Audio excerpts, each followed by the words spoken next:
ഒത്തിരി നേരം വൈകിയിട്ടുണ്ട്. അപ്പോൾ പറഞ്ഞു പറഞ്ഞ് മലയാള നോവൽ എങ്ങോട്ട് എന്നാണ് ഈ ഒരു സെഷൻ തലക്കെട്ട് മാറും. അതോ ഇവിടെ ഇരിക്കുന്ന ഈ പ്രമുഖരായിട്ടുള്ള നോവലിസ്റ്റുകളുടെ നോവലിനെ സംബന്ധിച്ചിട്ടുള്ള ചർച്ചയിൽ മാറും എനിക്ക് കൃത്യമായിട്ട് അറിയില്ല.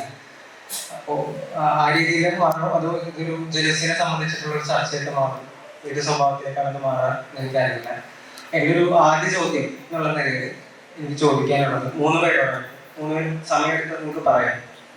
അത് ഞാൻ പ്രിപ്പയർ ചെയ്യുന്ന ഒരു ചോദ്യം അത് മാത്രമാണ്. അതായത് ഇങ്ങനൊരു സെഷൻ, ഒരു സാഹിത്യ ഫെസ്റ്റിവൽ ഒരുക്കുമ്പോൾ ഇങ്ങനൊരു സെഷൻ വെക്കുന്നു, അത് കൈകാര്യം ചെയ്യാനായിട്ട് സംവിധാനം ക്രമീകരണം ഒരുക്കുന്നു. അപ്പോൾ ഈ സെഷനിലേക്ക് വരാനുള്ള നിങ്ങളുടെ യോഗ്യത മറ്റു പല ഐഡന്റിറ്റികൾ നോക്കുന്നു എന്നുള്ളൊരു ഐഡന്റിറ്റിയാണ് നിങ്ങൾ ഇങ്ങോട്ട് ഈ ഒരു ചർച്ചയുടെ പ്രധാനപ്പെട്ട. പലർക്കും പല അനുപാതത്തിലായിരിക്കും. ചിലർ എഴുത്തിന്റെ ആദ്യഘട്ടത്തിലാണ്, ചിലർ എഴുതി തെളിഞ്ഞ് കുറെ കൂടി മുന്നോട്ട് പോയ ആൾക്കാരാണ്. അപ്പൊ പലർക്കും പല അനുഭവങ്ങളും പല കാര്യങ്ങളായിരിക്കും പറയാനുണ്ടായിരിക്കും. ഒന്നാമത്തെ ചോദ്യം ഇതാണ്, എന്താണ് അതിൻ്റെ ഒരു ഭാരം? അതിനൊരു ഭാരം ഉണ്ടോ? അങ്ങനെ ഒരു പദവിക്ക് ഒരു ഭാരം, സ്റ്റാറ്റസ് ആണോ, ഒരു ഐഡന്റിറ്റി എന്ന നിലയാണ് നിങ്ങൾ കൊണ്ടുനടക്കുന്നത്? അതോ എന്ത് രീതിയിലാണ് നിങ്ങൾ നോവലിസ്റ്റ് എന്ന് പറയുന്ന ഒരു കാര്യത്തിൽ ഡീൽ ചെയ്യുന്നത് നിങ്ങളുടെ ഡേ ടു ഡേ ലൈഫ്? നിങ്ങൾ അത് മാത്രമല്ല, നോവലിസ്റ്റ് മാത്രമല്ല, അല്ലെങ്കിൽ ഇത് മാത്രം പലതരത്തിലുള്ള വ്യക്തിത്വങ്ങളും തന്മകളും ഐഡന്റിറ്റികളും ഉള്ള മനുഷ്യന്മാരാണ്.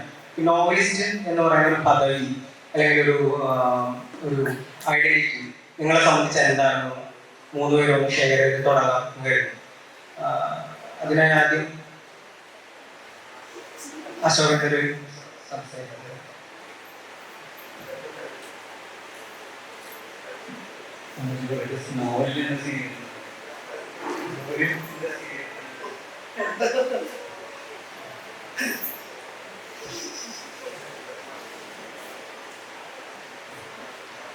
വിഷയം ഏതാണ്ട് ഒരു പ്രൊഫഷണൽ വിഷയമാണ്. ഇപ്പോൾ നോവലിസ്റ്റ് എന്നുള്ള നിലയ്ക്ക് ഉള്ള നമ്മളുടെ ഐഡന്റിറ്റി എന്താണെന്ന് വിശദീകരിക്കുമ്പോൾ എനിക്ക് ഒരു പരാതി എന്താണ്, ഞാൻ ആ മേഖലയിൽ അധികം സംഭാവനകളും ചെയ്തിട്ടില്ല. പുഷ്പമ്മ ഒരു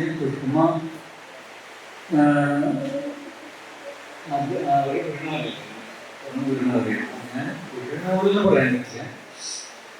എനിക്കൊരു 2-3 നോവലുകൾ മൊത്തം എഴുതിയിട്ടുണ്ട്. അപ്പോൾ അതും വളരെ വൈകിയാണ് സാഹിത്യ ജീവിതത്തിൽ. ഏകദേശം 1980 മുതൽ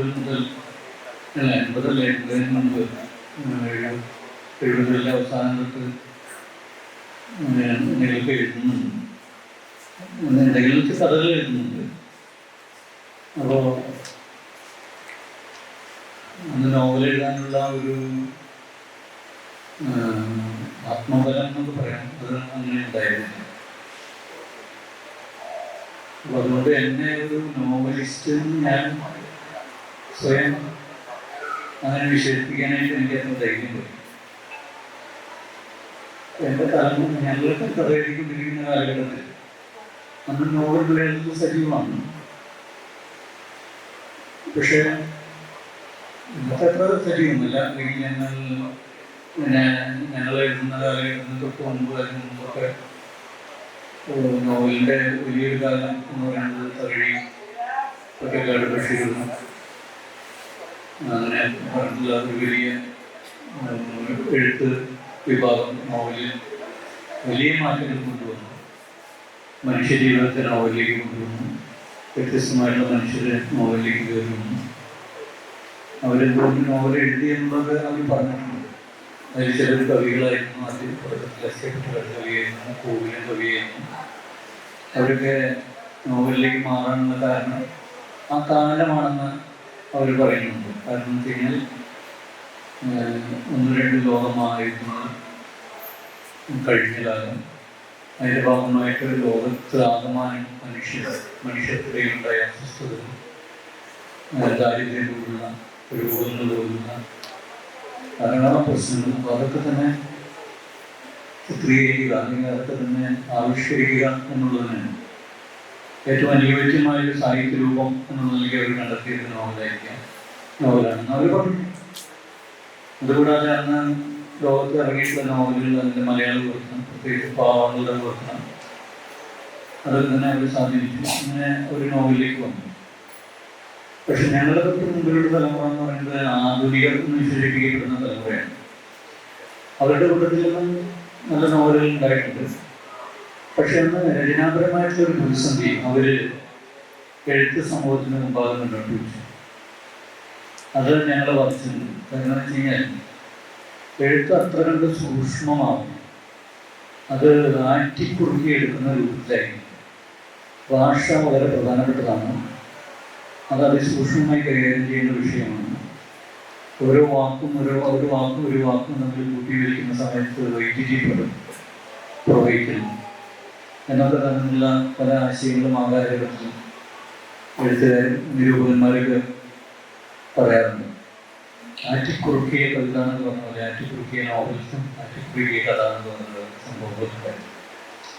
അപ്പോൾ അതുകൊണ്ട് തന്നെ അതൊക്കെ കേട്ടിട്ട് നോവൽ എഴുതാനായിട്ടൊരു ധൈര്യം ഉണ്ടായിരുന്നു. കാരണം എന്ന് വെച്ച് കഴിഞ്ഞാൽ നമ്മൾ ഈ ആറ്റിക്കുറുക്കിയ ഭാഷയിൽ കൂടി വന്ന ഒരു കഥ എഴുതണം. അത് വിട്ടിട്ട് എങ്ങനെയാണ് ഒരു നോവൽ എഴുതുന്നത്? നോവൽ എഴുതുന്നതിൽ നിരവധി കാലങ്ങൾ, സ്ഥലങ്ങൾ, കഥാപാത്രങ്ങൾ, അവരുടെയൊക്കെ മനോവിചാരങ്ങൾ, ഇതൊക്കെ നമ്മളൊരു അനിയന്ത്രിതമായ ഒഴുക്ക് പോലെയാണ് നോവലിൽ നമ്മളൊക്കെ കണ്ടിട്ടുള്ളത്. അതൊക്കെ എങ്ങനെയാണ് ആറ്റിക്കുറുക്കുക, അതൊക്കെ എങ്ങനെയാണ് വളരെ മിതത്വം പാലിച്ച് ആവിഷ്കരിക്കുക എന്നുള്ളതൊക്കെ വലിയ സംശയം ഉണ്ടായിരുന്നു. അതുകൊണ്ട് തന്നെ അതിന് മാത്രം കഴിവ് ഉണ്ടോ എന്നുള്ള സംശയം കൊണ്ട് അന്ന് നോവൽ എഴുതിയിട്ടില്ല. പൊതുവെ ഞങ്ങളുടെ തലമുറയിൽ അതിന് മുമ്പും ശേഷവും ഉണ്ടായിരുന്ന പോലെ ഒരു കോൺട്രിബ്യൂഷൻ നോവലിൽ ഇല്ല എന്ന് പറയാം. ഇന്ന് കാണുന്ന ഈ നോവൽ ഇപ്പം നല്ലൊരു നോവലിനെ സംബന്ധിച്ചിടത്തോളം നല്ല കാര്യമാണ്. ധാരാളം വായനക്കാരുണ്ട്.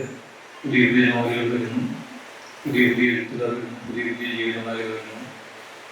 ഇപ്പോൾ കൊടുക്കണം എന്ന് പറയുന്ന നോവലിലൂടെ പുഷ്പമാഷ്കരിക്കുന്നത് എനിക്ക് അതിനൊക്കെ മുമ്പ് തന്നെ മനോജിൻ്റെ ആ ഒരു കെട്ടം കുറേയൊക്കെ വളരെ സമർത്ഥമായിട്ട് നോവൽ അവരവരുടേതായിട്ടുള്ള രീതിയിലുള്ള ആവിഷ്കാരങ്ങൾ സ്വതന്ത്രവും നിർഭയവുമായിട്ട് എന്ന് വെച്ച് കഴിഞ്ഞാൽ അതിൻ്റെ രചനാപരമായ രചനയെ സംബന്ധിച്ചുള്ള ആശങ്കകളൊക്കെ മറന്നുകൊണ്ട് മനുഷ്യ ജീവിതത്തെ ആവിഷ്കരിക്കുമ്പോൾ അതിൻ്റെ അനുഭവങ്ങൾ അല്ലെങ്കിൽ അതിൻ്റെ മനുഷ്യൻ്റെ ജീവിതം തന്നെയാണ് ഏറ്റവും പ്രധാനപ്പെട്ട പ്രശ്നം എന്നുള്ള രീതിയിൽ ധാരാളം നോവലുകളൊന്നും കേരളം ജൈവന്യാനും ഒക്കെ തന്നെ വലിയ സംഭാവന, ടി വി രാമകൃഷ്ണൻ വലിയ സംഭാവന ആ കൂട്ടത്തിൽപ്പെട്ട ഒരാളുകളുണ്ട്.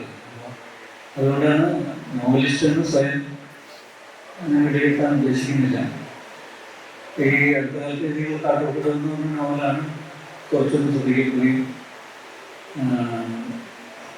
അതിലേക്ക് തന്നെ എനിക്കൊരു പിന്നെ എൻ്റെ ജീവിതത്തിൻ്റെ ഒരു ശൈലിയും എൻ്റെ ജീവിതത്തിൻ്റെ സംഗതികളൊക്കെ പടക്കുകയും അങ്ങനെ നോവൽ എഴുതാനായിട്ടുള്ള കുറേ സമയങ്ങളെടുത്ത് ആലോചിക്കാനും കുറേ സമയങ്ങളെടുത്ത് അത് ആവിഷ്കരിക്കാനുള്ള ഒരു സംഗതി എനിക്ക് ഉണ്ടാകാൻ സാധ്യത ഉണ്ടായിരുന്നില്ല. പക്ഷേ ഈ അടുത്ത കാലത്ത് ഇപ്പോൾ സംഭവിച്ച കാര്യം എന്ന് വെച്ച് കഴിഞ്ഞാൽ കോവിഡ് വന്നു. ആ സമയം ശരിക്കും ഉപയോഗിച്ചിട്ടാണ് ഞാൻ നോവൽ എഴുതുന്നത്. പക്ഷേ അങ്ങനെ ഒരു സാഹചര്യം ഉണ്ടായിരുന്നെങ്കിൽ ആ നോവൽ എനിക്ക് എഴുതാൻ കഴിയുമായിരുന്നു തോന്നുന്നു. ഞാനത്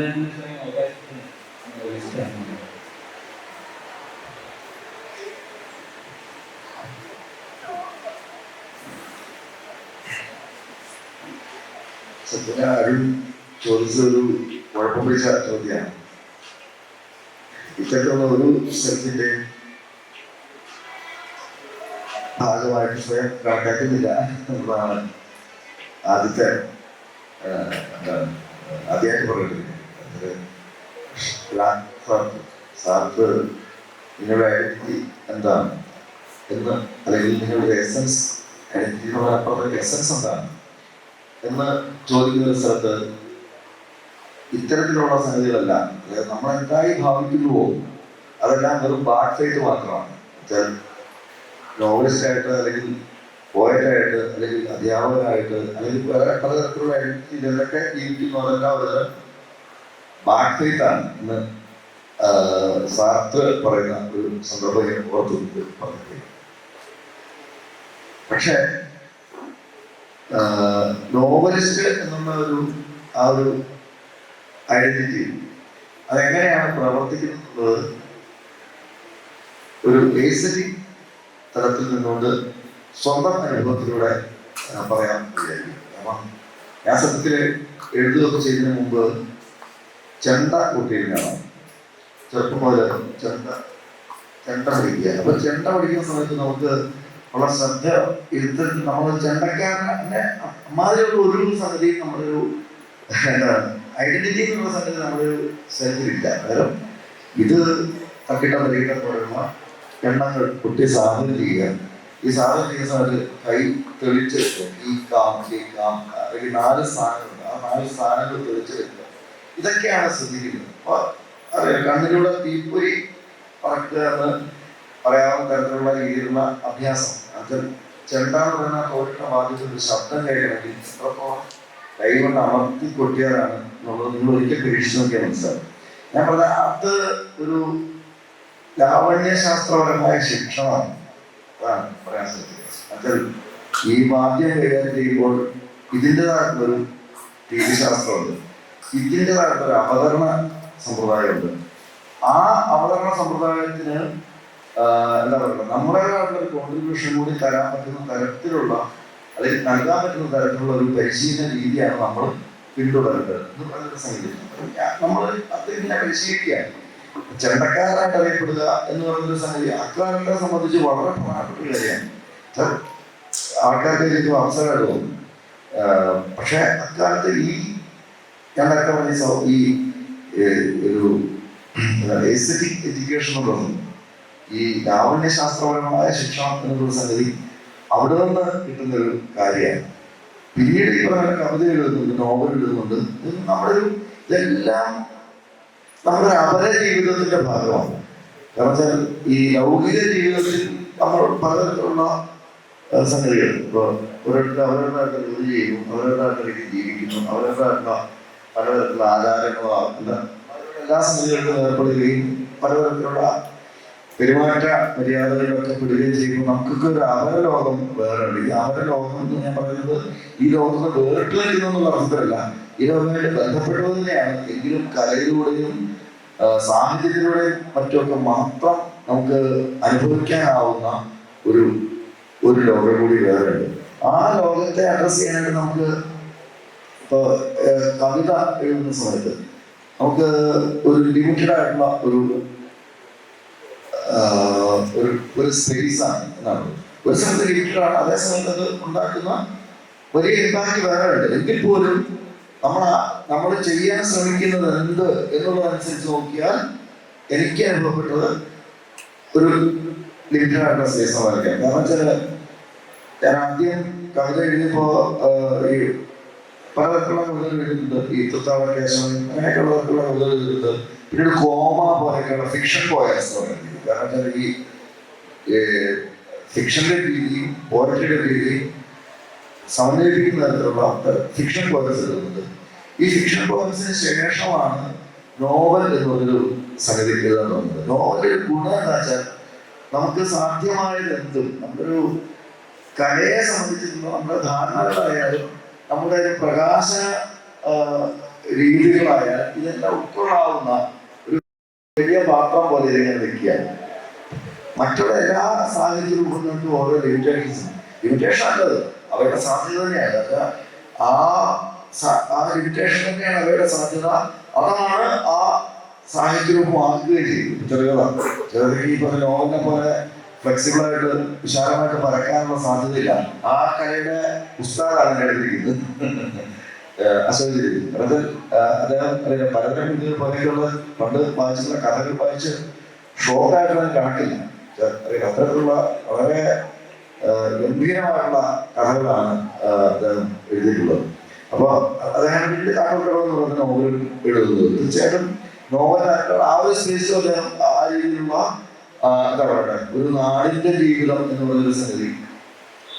അതോടൊപ്പം തന്നെ അതിന് ജീവിത ഞാൻ നേരത്തെ പറഞ്ഞ അപരലോകം എന്ന് പറഞ്ഞ സംഗതിയെ കുറച്ച് ഡിഫൈൻ ചെയ്യേണ്ടത് എവിടെയാണെന്ന് തോന്നുന്നു. ജീവിച്ചിരിക്കുന്ന ആൾക്കാർ തന്നെയാണ് ഈ അപരലോകത്തും ജീവിക്കുന്നത്. രണ്ടും കണക്റ്റഡാണ്. അതായത് സ്വതന്ത്രമായിട്ടുള്ള അപരലോകമല്ല, അവർ ജീവിച്ചിരിക്കുന്ന ആൾക്കാർ തന്നെ ജീവിക്കുന്ന ഒരു അപരലോകമാണ്. ആ ഒരു ആർട്ട് എന്താണെന്ന് ബോധ്യപ്പെടുത്തിയ ഒരാളാണ് ഒരാളാണെന്നല്ല പറയുന്നത്, അതിനകത്ത് ഒരു പ്രധാനപ്പെട്ട ആളാണ് എടുത്തിരിക്കുന്നത്. അതിൻ്റെ ഒരു സന്തോഷം എനിക്കുണ്ട്.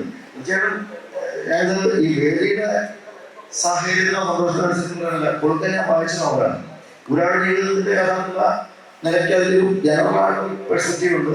അതിനപ്പുറത്തേക്ക് ഈ എനിക്ക് വളരെ ഇഷ്ടപ്പെട്ട നോവലാണ്. അതിന്റെ എനിക്ക് അതിന്റെ പ്രസാദമൊക്കെ ആയിട്ട് ബന്ധപ്പെട്ടുള്ള കാര്യങ്ങളിൽ ഞാൻ എന്താണ് എൻ്റെ കൂടെ കൂടിയിട്ടുണ്ട്. എൻ്റെ വളരെ അടുത്ത സുഹൃത്താണ് അതിന്റെ പ്രസാദമായിട്ട് ബന്ധപ്പെട്ട് പ്രവർത്തിച്ചതാണ്. അപ്പം ഞാൻ പറഞ്ഞാൽ ഞാനിങ്ങനെ അത്തരത്തിലുള്ള ചർച്ചകളിൽ ആ സമയത്ത് കൂടെ കൂടിയിട്ടുണ്ട്. അതൊന്നും ക്രിയേറ്റീവായിട്ടുള്ള ഒരു എഫേർട്ടിനെ എന്താ പറയുക ഏതെങ്കിലും തരത്തിൽ ഈ അവരവരുടെ അങ്ങനെയൊന്നുമല്ല പരം അപ്പമാർ എഴുത്തുകാരി എനിക്ക് അറിയാം എന്ന് ഞാൻ പറയുന്നത്. ആ രീതിയിലുള്ളൊരു ഒരു എന്താ പറയുക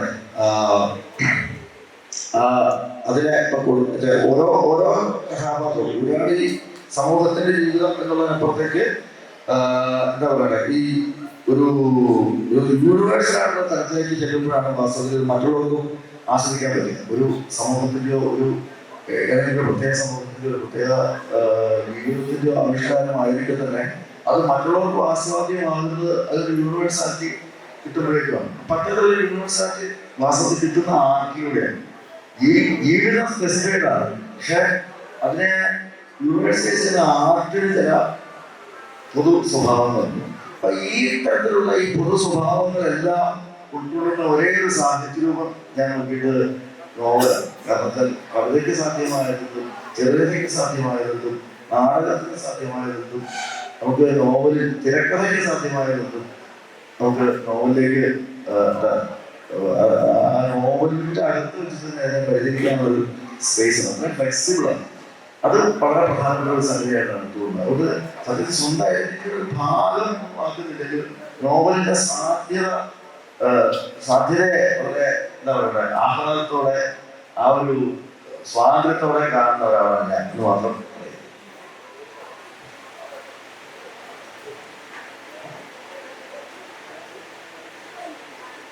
ഒരു നോവലിസ്റ്റിന്റെ നിലയിലുള്ള ഐഡന്റിറ്റി ഞാൻ കൊടുക്കൽ നോവൽ എഴുതുമ്പോൾ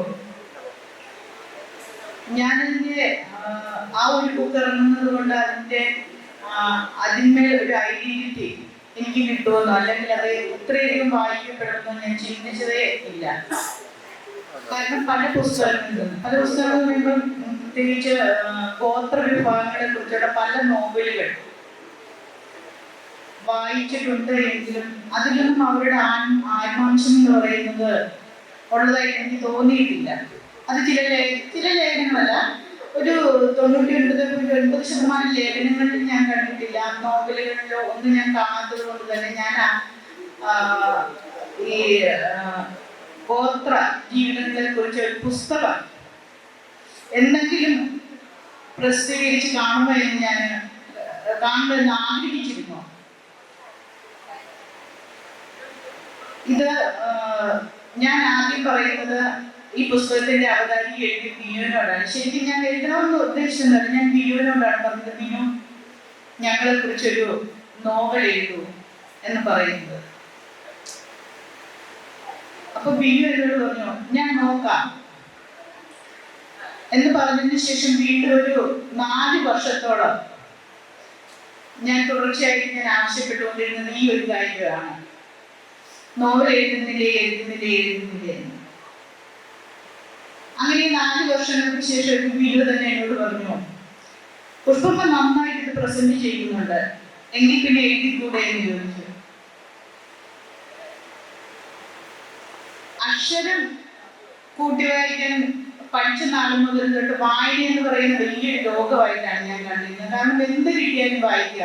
അന്നത്തെ വായനയ്ക്കുള്ള സ്രോതസ് എന്ന് പറയുന്നത് വീട്ടിലോട്ട് എന്തെങ്കിലും സാധനങ്ങൾ മേടിച്ചുകൊണ്ട് വരുമ്പോൾ പൊതിഞ്ഞിരിക്കുന്ന കിട്ടുന്ന പേപ്പറുകളോ അല്ലെങ്കിൽ ആഴ്ചപ്പതിപ്പുകളായിട്ട് ആരെങ്കിലും മേടിച്ചെടുക്കുന്ന ഈ മംഗളവും മനോരമയും ഒക്കെയാണ്. അതിൽ നിന്ന് തുടങ്ങി പിന്നെ സ്കൂളിലെ ലൈബ്രറിയിൽ നിന്ന് വല്ലപ്പോഴും ഒക്കെ എടുക്കുന്ന പുസ്തകം, അങ്ങനെ പോയെങ്കിലും പിന്നീട് വായനയുടെ വലിയൊരു ലോകം മുൻപിൽ ഉണ്ടായിരുന്നത് കൊണ്ട് തന്നെ എനിക്ക് വായിക്കാനായിട്ട് ഒരുപാട് ഇഷ്ടമായിരുന്നു. അതൊരു കലയായിട്ടാണ് എനിക്ക് പലപ്പോഴും പല പുസ്തകങ്ങളും വായിച്ചു കഴിയുമ്പോൾ എൻ്റെ മനസ്സിനെ നോപ്പിച്ചിട്ടുള്ളതും ഏറെ സന്തോഷിപ്പിച്ചിട്ടുള്ളതും ഒരുപാട് കൃതികളുണ്ട്. ഇപ്പൊ ബിനു എന്നോട് പറയുമ്പോൾ ഞാൻ ചിന്തിച്ചത് എനിക്കിതിന് കഴിയുമോ, ഇത് വലിയൊരു സംഭവം എനിക്ക് എഴുതുക എന്നുള്ളത്. ഇപ്പൊ 2 മാസം ഞാൻ ആലോചിച്ച ഒരു തീരുമാനം എടുത്തു, എഴുതി നോക്കാം എന്തായാലും.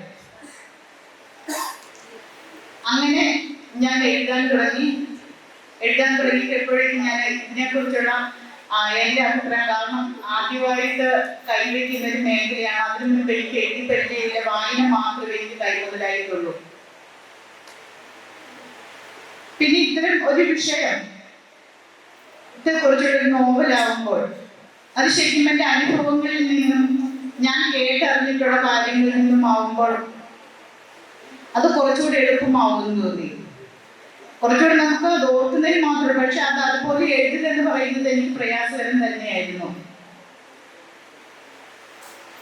അത് 2017 ഞാൻ തുടങ്ങുന്നത് നോവല്. 17 അവസാനം തുടങ്ങുകയും 2020 അത് പൂർത്തീകരിക്കുന്നത്. അപ്പൊ അതിന്റെ എല്ലാ എഡിറ്റും നടത്തുന്ന പിന്നെ അപ്പൊ ഓരോ തവണ ഇത് വായിക്കുമ്പോഴും ബിനു എന്നോട് പറയും, ശരിക്കും ഇങ്ങനെയൊക്കെ ഉള്ളതാണോ ഒരു നോവലില്? അപ്പോഴും ശരിക്കും ബിനു വായിച്ചിട്ട് പറയുമ്പോൾ പോലും ഞാൻ തമാശയാണെങ്കിൽ ബിനു എന്നോട് പറയും, പുഷ്പമ്മയ്ക്ക് ഇപ്പൊ ഈ നോവലിന്റെ അല്ലെങ്കിൽ ഈ നോവലിനെ കുറിച്ച് ഇങ്ങനെ ചിരിച്ചു തരുന്നത് ഇപ്പോഴാണ്. പക്ഷെ ഇതിന്റെ ഒരു പ്രാധാന്യം എന്ന് പറയുന്നത് വർഷങ്ങൾക്ക് ശേഷം മാത്രമേ മനസ്സിലാവുമെന്ന്. അന്ന് പക്ഷെ എനിക്ക് അതിനെക്കുറിച്ചൊന്നും അറിയില്ലായിരുന്നു. ഞാൻ ആദ്യം തുടക്കത്തിൽ പറഞ്ഞതുപോലെ തന്നെ ഈ ഒരു പുസ്തകം ഞാൻ എഴുതി തുടങ്ങുമ്പോൾ പോലും ഞാൻ ഒരിക്കലും, കാരണം ഇത് കുറച്ചുപേർ വായിക്കും, ഞങ്ങളുടെ സംസ്കാരത്തെക്കുറിച്ചും ഞങ്ങളുടെ ജീവിത രീതികളെ കുറിച്ചും മറ്റുള്ളവർ എഴുതിയതിൽ നിന്ന് വ്യത്യസ്തമാണെന്ന് കുറച്ചു പേരെങ്കിലും തിരിച്ചറിയുമെന്നുണ്ടായിരുന്നു. എങ്കിലും അതിന്റെ പേരിൽ ഞാൻ ഇത്രയധികം തിരിച്ചപ്പെടുമെന്ന് ഞാൻ ശരിക്കും ഞാൻ ആഗ്രഹിച്ചതേ ഇല്ല. ഞാൻ ഇപ്പോഴും അത് ഞാൻ ആഗ്രഹിക്കുന്നില്ലെന്നുള്ളതാണ്. പക്ഷെ ഞാൻ പ്രതീക്ഷിച്ചതിലധികം, അത് ആദ്യം പറഞ്ഞതുപോലെ തന്നെ പറഞ്ഞതുപോലെ തന്നെ അഡീസിനോട് സുരേഷേട്ടൻ വഴി കൊടുക്കുമ്പോഴും അപ്പോഴൊന്നും എനിക്ക് ഇതിന്റെ ഈ പ്രാധാന്യത്തെ കുറിച്ചോ ഒന്നും എനിക്ക് അറിയില്ലായിരുന്നു. അതിനുശേഷം വായനക്കാരത് ഏറ്റിട്ട് കഴിഞ്ഞിട്ട് ഞാൻ ഇതിനെക്കുറിച്ച് ശ്രദ്ധിക്കാറില്ല. എഫ്ബിയിലൊന്നും ഞാൻ നോക്കാറോ റിവ്യൂസ് ഒന്നും ഞാൻ നോക്കാറോ അങ്ങനെയില്ലെങ്കിലും കുറേ അധികം ആളുകൾ എനിക്ക് പേഴ്സണലി വാട്സാപ്പിലൊക്കെ അയച്ചു തരും, ഇതുണ്ടോ നിങ്ങളുടെ നോവലിനെ കുറിച്ച് വന്നിട്ടുള്ള റിവ്യൂസ്, ഇത് കണ്ടോ എന്നുള്ളത്. പക്ഷെ എനിക്കിപ്പോഴും ഞാൻ ബുക്ക് ഇടയ്ക്കിടെ എടുത്ത് നോക്കുമ്പോൾ എനിക്കിപ്പോഴും എനിക്ക് ഉൾക്കൊള്ളാൻ കഴിയുന്നില്ല ഞാൻ എഴുതിയതാണ് എന്നുള്ളത്.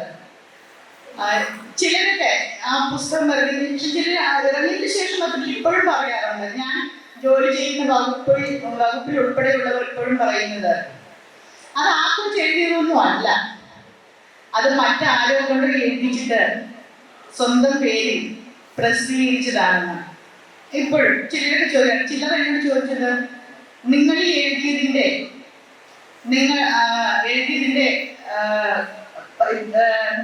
എഴുതിയ പേപ്പർ നിങ്ങളുടെ കൈവശമുണ്ടോ, നിങ്ങൾ പേന കൊണ്ട് എഴുതിയതുണ്ടോ, ഞങ്ങൾക്കത് കാണാൻ പറ്റുമോ എന്നുള്ളതാണ്. പക്ഷെ എനിക്ക് പോലും ഇപ്പോഴും ഇപ്പൊ ഞാൻ പറഞ്ഞത് ഞാൻ മനസ്സിലാക്കുന്നുണ്ട്, ഈ നോവലിന്റെ ഒരു പ്രാധാന്യത്തെ കുറിച്ച് ഞാൻ മനസ്സിലാക്കുന്നുണ്ട്. അപ്പോൾ പോലും ഒരു നോവലിസ്റ്റ് എന്നുള്ള ഐഡന്റിറ്റി എന്ന് പറയുന്നത് വലിയൊരു ഐഡന്റിറ്റിയാണ്. അത് താങ്ങാനുള്ള കഴിവൊന്നും എനിക്കില്ല.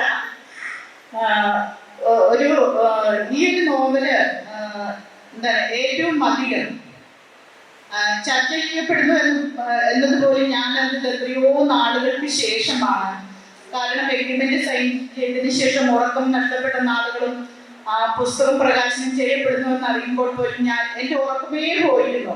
കാരണം പേടിയായിരുന്നു എനിക്ക്. കാരണം ഇത്തിരി പുസ്തകം എന്ന് പറയുന്നത് പൊതുവെ ഗോത്ര സമൂഹങ്ങളുടെ ജീവിതം എന്ന് പറയുന്നത് പഴയതിൽ നിന്നും വലിയ വ്യത്യാസമൊന്നും വന്നിട്ടില്ല. അവരുടെ ജീവിത രീതികളില്, അവരുടെ വസ്ത്രധാരണത്തില്, പിന്നെ അവരുടെ സംഭാഷണങ്ങളിലൊക്കെ മാറ്റം വന്നു എങ്കിലും ഇപ്പോഴും എവിടെയോ ചില ജീവിതങ്ങൾ ഇങ്ങനെയുണ്ട്. അപ്പോൾ ആ പുസ്തകത്തിൽ പറയുന്ന ഒരു കാണിക്കൽ എന്ന് പറയുന്ന വ്യക്തി അല്ലെങ്കിൽ മറ്റാളുകള് ഇങ്ങനെയൊരു ജീവിതം നയിച്ചവരായിരുന്നു ഞങ്ങളെന്ന് പറയാൻ ബുദ്ധിമുട്ടുള്ളവരായിട്ടാണ് ഞാൻ എല്ലാവരെയും കണ്ടിട്ടുള്ളത്. അതുകൊണ്ട് തന്നെ എനിക്ക് ഭയങ്കര പേടിയായിരുന്നു. അപ്പം ഇത് ഒരു 5 or 8 പേർക്ക് മാത്രമേ ഈ പുസ്തകം ഇറങ്ങുന്നു എന്നതിനെ കുറിച്ച് സൂചന ഉണ്ടായിരുന്നുള്ളൂ. അപ്പൊ അതും കൂടെ ആയപ്പോൾ എനിക്ക് പേടിയായി. കാരണം ഇത് എന്റെ ആളുകൾ തന്നെ സ്വീകരിക്കപ്പെടുമോ, എന്നെ ഈ 5 പേരിൽ കയറ്റുമോ, എനിക്ക് വലിയ പ്രശ്നമായിരുന്നെങ്കിലും പക്ഷെ അവരെല്ലാവരും തന്നെ ആദ്യം തന്നെ മേടിക്കുകയും പുസ്തകത്തെ കുറിച്ച് നല്ല അഭിപ്രായം പറയുകയും ചെയ്തു എല്ലാവരും തന്നെ. കാരണം ആരും എനിക്ക് തോന്നുന്നു അത് ഞങ്ങളുടെ ഞങ്ങളുടെ കാരണവന്മാർ അല്ലെങ്കിൽ ഞങ്ങളുടെ ആളുകൾ ഇങ്ങനെ ആയിരുന്നു എന്ന് പറയുന്നതിനോട് യോജിക്കാൻ കഴിയില്ല എന്ന് ഞാൻ കരുതിയെടുത്ത് നിന്ന് അത് പുറത്തു കൊണ്ടുവരണമെന്ന് അവരും ആഗ്രഹിക്കുന്നത് പോലെയാണ് എനിക്ക് തോന്നിയിട്ടുള്ളത്. ഈ നോവലിസ്റ്റ് എന്നുള്ള ഐഡന്റിറ്റി എന്ന് പറയുന്നത് ഈ ഒരു പുസ്തകം എഴുതിയത് കൊണ്ടൊന്നും ഉണ്ടാക്കാൻ പറ്റുന്ന ഒരു കാര്യമാണെന്ന് എനിക്ക് തോന്നുന്നില്ല. അത് എഴുതി തഴപ്പിച്ച എൻ്റെ ഒപ്പമുള്ള 2 സുഹൃത്തുക്കൾ ഒക്കെ ഉള്ളപ്പോൾ ഞാൻ അതിൻ്റെ ആ ഐഡന്റിറ്റിയെ കുറിച്ച് ഞാൻ ചിന്തിക്കുന്നില്ല. അതിപ്പോഴും വരും കാലങ്ങളിലൂടെ മാത്രം ഞാൻ വീണ്ടും തുടർന്നില്ലെങ്കിൽ മാത്രമേ എനിക്കതിന് വീണ്ടും തുടർന്നെഴുതുകയും സ്വീകരിക്കപ്പെടുകയും ചെയ്തെങ്കിൽ മാത്രമേ എനിക്കത് പറയാനായിട്ട് കഴിയുള്ളൂ. മലയാളത്തിലെ പ്രമുഖരായ 3 നോവലിസ്റ്റ് എന്ന് പറയുന്ന അവരുടെ ഒരു സ്റ്റാറ്റസിനെ സവിശേഷമായിട്ട് നിഷേധിക്കേണ്ടി വരും. സവിശേഷമായിട്ട് റിജക്ട് ചെയ്യുന്ന ഒരു കാഴ്ച, അതായത് റിജക്ട് ചെയ്യാം. നോവലിസ്റ്റ് എന്ന് പറയുന്ന സ്റ്റാറ്റസിനെ പ്രത്യേക രീതിയിൽ റിജക്ട് ചെയ്യുന്ന ഒരു കാഴ്ച നമുക്ക് കാണാൻ പറ്റുന്നുണ്ട്. അതിന് അവരുടേതായിട്ടുള്ള ന്യായങ്ങളും ഉണ്ട്. ഞാനിതിനെ ഒരു അടുത്ത ഘട്ടത്തിലേക്ക് കൊണ്ടുപോകാനായിട്ട് എനിക്കുണ്ടായ ഒരു അനുഭവം, അതായത് 2 കൊല്ലം മുമ്പ് കോഴിക്കോട് നടന്നൊരു സാഹിത്യോത്സവത്തിൽ പുതുകഥകൾ എന്ന് പറയുന്നൊരു സെഷൻ ഉണ്ടായിരുന്നു. അപ്പോൾ പുതുകഥാകൃത്തുക്കൾ അവിടെ ഒത്തുചേരുക 8-10 പേരുണ്ട്. അപ്പോൾ അവർ ഈ അശോകനഗർ സൂചിപ്പിച്ച് ഈ കോവിഡിന്റെ സന്ദർഭം എഴുത്തിനായി അവർക്ക് വളരെ സഹായിച്ചു. അപ്പോൾ ഒരു പുതിയ തലമുറയാണ് അവർ തന്നെ ക്ലെയിം ചെയ്യുന്ന കാര്യമാണ്.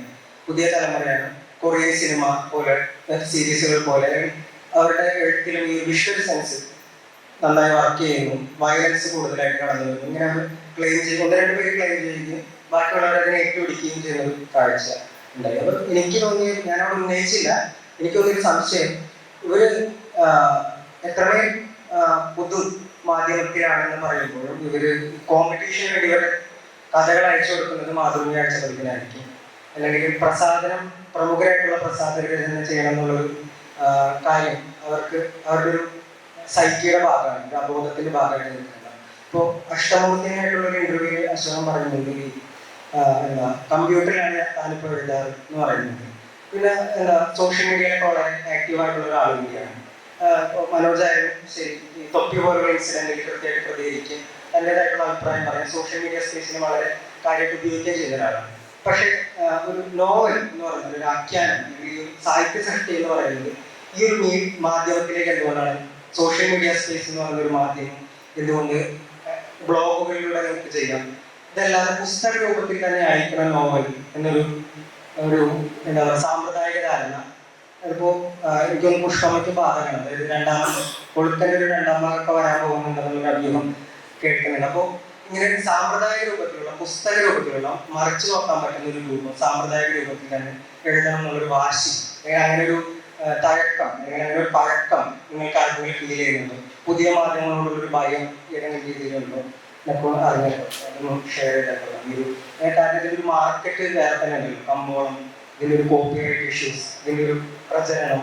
അപ്പൊ ഇതിലൊക്കെ സോഷ്യൽ മീഡിയ സ്പേസോ ഈ ഡിജിറ്റൽ സ്പേസോ എന്തുകൊണ്ട് നിങ്ങൾ യൂസ് ചെയ്യുന്നില്ല എന്നുള്ളതൊന്നും വിശദീകരിച്ചാൽ നന്നായി. അത് വരുന്ന ഈ പുതിയ മലയാള നോവലിനെ സംബന്ധിച്ച് അത്തരത്തിലുള്ള ഇപ്പോൾ രാജശ്രീയുടെ ഒക്കെ തന്നെ കല്യാണി ദർശനൊക്കെ ആദ്യം ഫേസ്ബുക്കിലൂടെയാണ് വരുന്നത്, പിന്നീടാണ് അത് പുസ്തക രൂപത്തിലേക്ക് ആകുന്നത്. ഇതൊരു ഞാൻ ഉദ്ദേശം മനസ്സിലായതായിരുന്നു നിങ്ങൾക്കല്ല. അപ്പോൾ അതിനൊന്നും പറഞ്ഞു.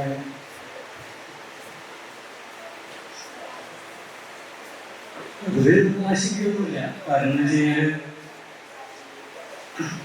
ഇപ്പോൾ എഴുത്തിൻ്റെ രൂപം മാറി എന്ന് പറഞ്ഞില്ല. നമ്മളൊക്കെ പുതിയ സൗകര്യങ്ങൾ ഉപയോഗപ്പെടുത്തിക്കൊണ്ടാണ് എഴുതിക്കൊണ്ടിരിക്കുന്നത്. അതുപോലെ പെയിന്റിംഗ് കടലാസൊന്നും ഉപയോഗിച്ചിട്ടൊന്നും എല്ലാവർക്കും പുതിയ എഴുതുന്നത്.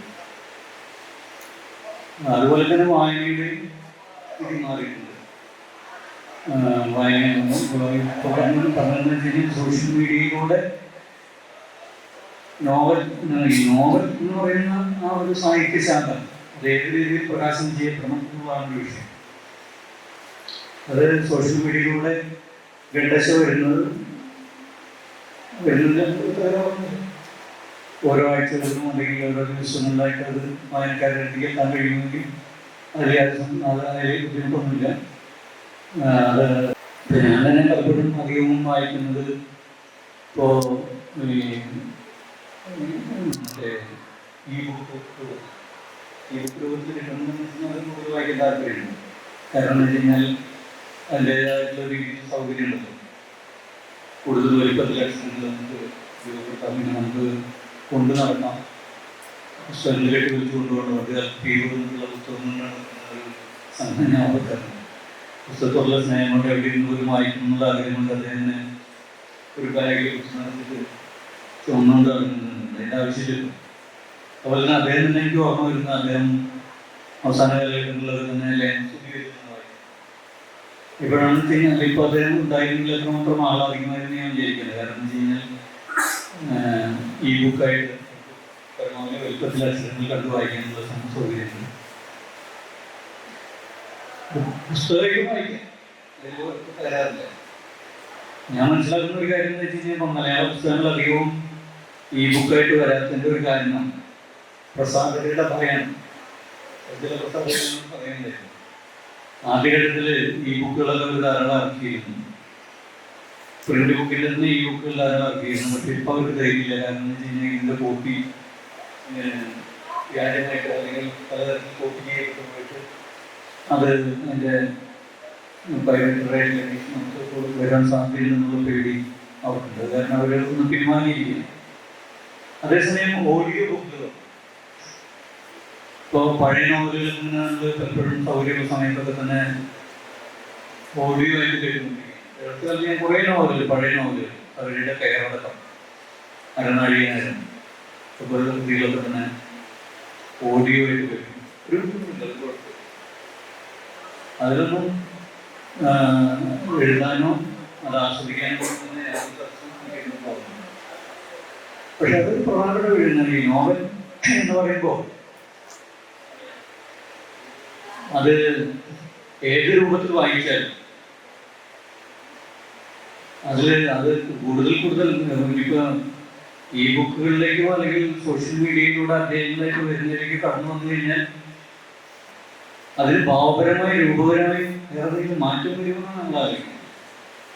ഇപ്പോ പണ്ട് കാലത്ത് താളിയോലയിൽ എഴുതിയതിൽ നിന്ന് കടലാസ് അച്ചടിച്ചു വന്നു. അച്ചടിയുടെ ഓരോ ഘട്ടത്തിലും അച്ചടി, പുസ്തക നിർമ്മാണം എന്നുള്ള കാര്യങ്ങളിൽ മാത്രമല്ല മാറ്റുന്നത്.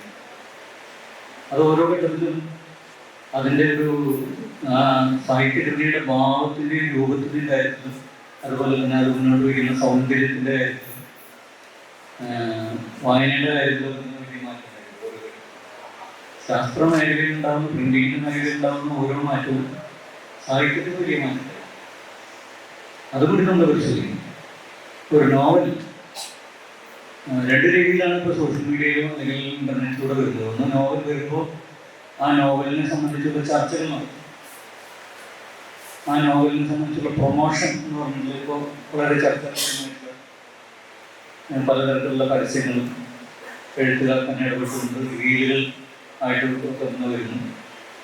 അപ്പം അതിൻ്റെ ഭാഗമായിട്ട് ചില നോവലുകൾക്ക് പ്രത്യേകമായിട്ടുള്ള അംഗീകാരങ്ങൾ കൂടുതൽ ജനങ്ങളിലേക്ക് എത്തുമ്പോൾ ഇങ്ങനെ ഒരു നോവൽ ഉണ്ടെന്നുള്ള ഒരു അറിയുന്നു. വേറൊരു സമൂഹത്തിലേക്ക് എത്തും. അതുവരെ ഇപ്പോൾ പത്രങ്ങളോ മാസികകളോ ബുക്സ്റ്റാളുകളിൽ കിട്ടുന്ന പുസ്തകങ്ങളോ ഒന്നും ഇങ്ങനെ വായിക്കാത്ത വലിയൊരു സമൂഹമുണ്ട്. അവരുടെ ഇടയിലേക്ക് കൂടി ആ ഒരു സമൂഹത്തിൻ്റെ ഇടയിലേക്ക് കൂടി സാഹിത്യം എന്ന് പറയുന്ന സന്ദേശം അവർ വായനയുടെ മേഖലയിലേക്ക് വരുന്നു.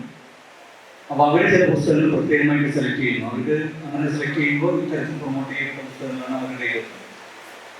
അതിൻ്റെതായിട്ടുള്ള സംഗതി. അങ്ങനെ പലതരം മാറ്റങ്ങൾ ഈ സാങ്കേതിക വിദ്യയിലുണ്ടായിരുന്ന പലതരത്തിലുള്ള മാറ്റങ്ങൾക്ക് കാരണമാകുന്നതാണ് എനിക്ക് തോന്നുന്നത്.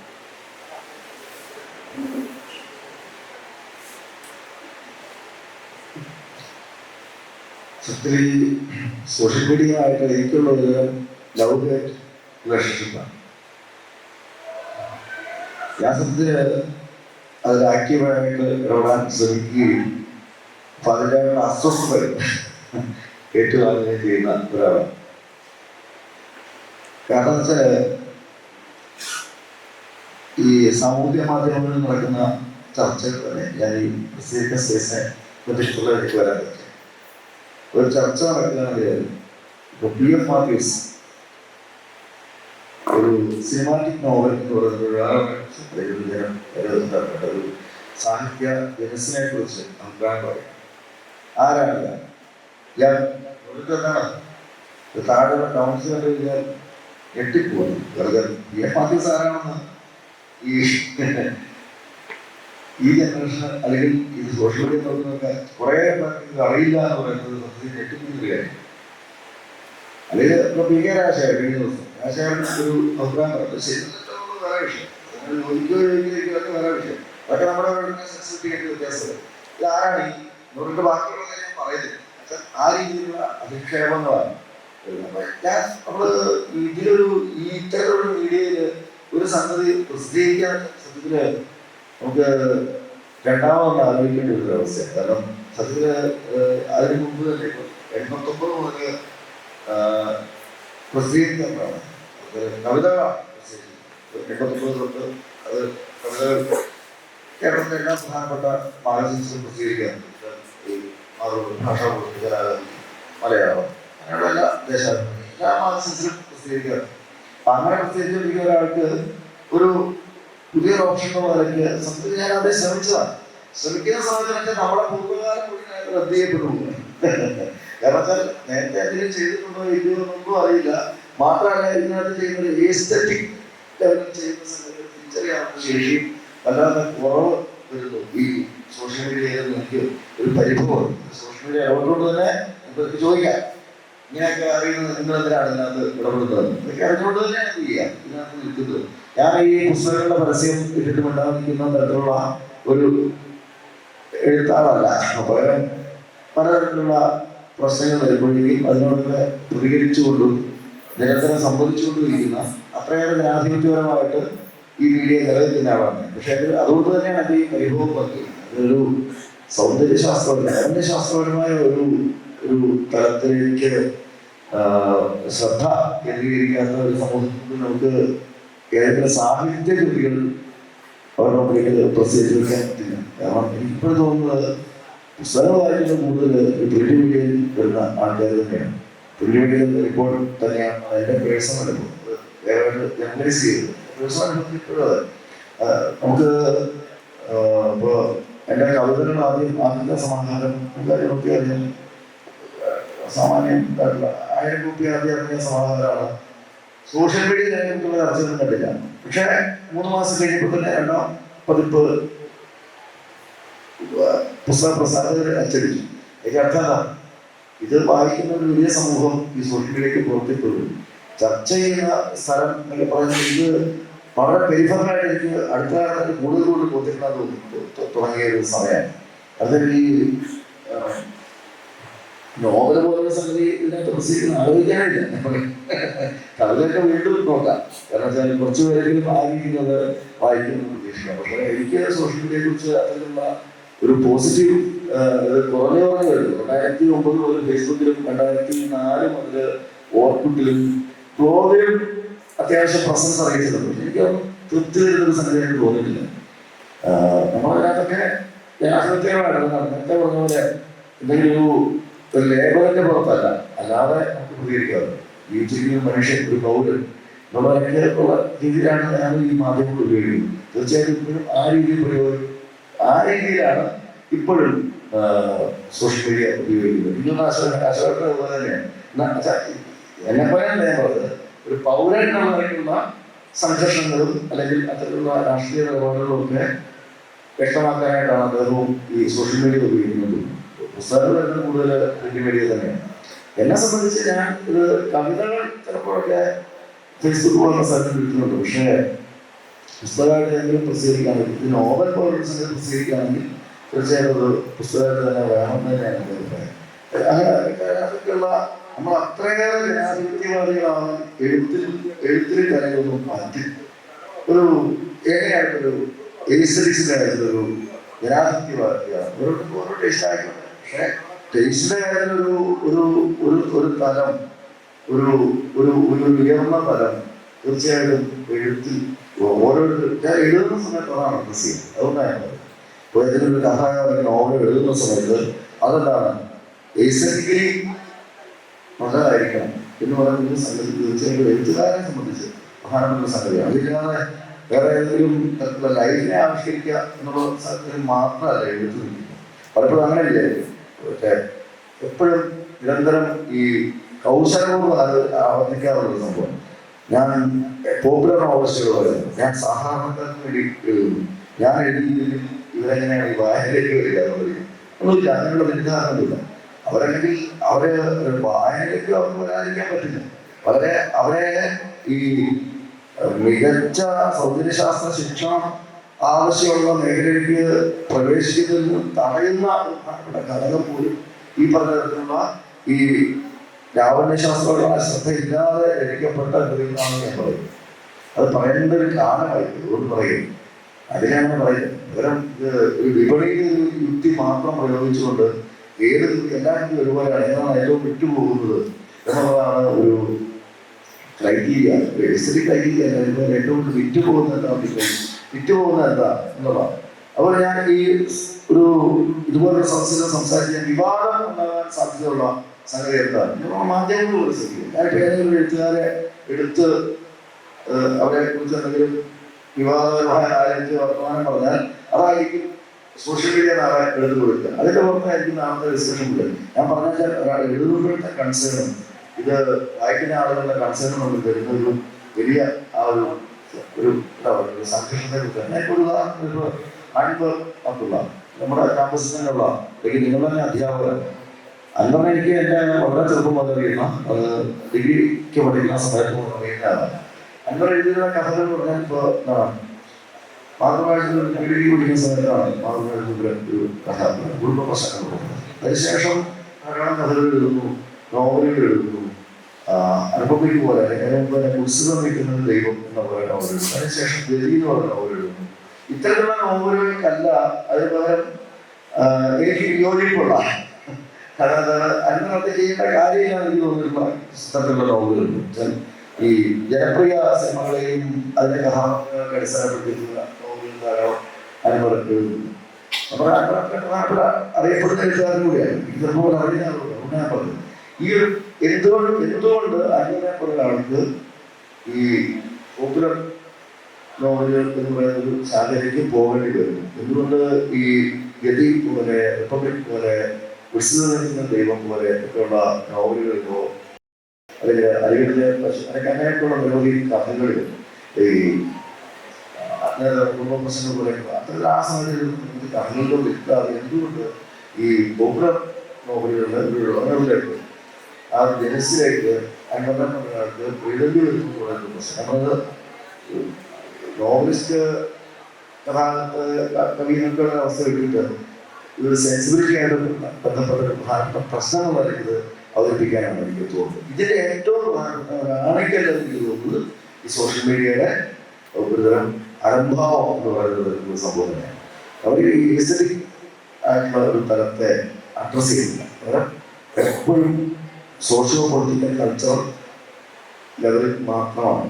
അത് തീർച്ചയായിട്ടും അത് അപ്രധാനമല്ല പറയുന്നത്. അതിൻ്റെ കൂടെ തന്നെ ചേർത്ത് വയ്ക്കേണ്ട സാധനമാണ് എസ്തറ്റിക്സ്. ഇതിന് വിരുദ്ധമല്ല. ഈ സോഷ്യോ പൊളിറ്റിക്കൽ സംഗതിക്ക് വിരുദ്ധമല്ല എസ്തറ്റിക്സ്. അതിനോട് ചേർന്ന് നിൽക്കുന്ന, അതുമായിട്ട് ബന്ധപ്പെട്ട് നിൽക്കുന്ന, അതിനെ പാർട്ടി നിർണ്ണയിക്കുന്ന, അതേസമയത്ത് നമ്മുടെ ഒരു സെൻസിബിലിറ്റി നിർണ്ണയിക്കുന്ന, ഇന്ത്യാനുഭവമായിട്ട് അതിനെ മാറ്റുന്ന. ഞാൻ സത്യമായിട്ട് പറയും, ഇപ്പൊ അശ്വതി എന്ന് പറയുന്ന എഴുത്തുകാരൻ ഒരു സോഷ്യൽ മീഡിയ ആക്ടിവിസ്റ്റ് മാത്രമായിരുന്നു. അദ്ദേഹത്തിന്റെ കഥകളുടെ ഒരു ആ കഥകളിൽ വെറും പ്രജാപ്രസവം മാത്രമായിരുന്നു ഉണ്ടായിരുന്നെങ്കിൽ ഞാൻ ഇങ്ങനെ പറയില്ല. അദ്ദേഹം അദ്ദേഹത്തിന്റെ കഥകൾ അങ്ങനെയല്ല, ക്വാളിറ്റിയുള്ള കഥകളാണ്. എന്നാണ് ഞാനത് പറഞ്ഞത്. പക്ഷെ അതാണ് ഒരു എഴുത്താളിൽ നിന്നുണ്ടാകുന്ന വസ്ത്രശബ്ദത്തിലാണ്. ആ സംഗതി ഏറ്റെടുക്കാനുള്ള ശേഷി സോഷ്യൽ മീഡിയയ്ക്ക് ഉണ്ടോ എന്നുള്ളൊരു പ്രധാനപ്പെട്ട പ്രശ്നമാണ്. അതുകൊണ്ടാണ് ഞാൻ ഇനിയും നോവൽ എഴുതുന്നത് തീർച്ചയായിട്ടും പ്രസിദ്ധീകരിക്കുന്ന ചെറിയ മാധ്യമത്തിലൂടെ.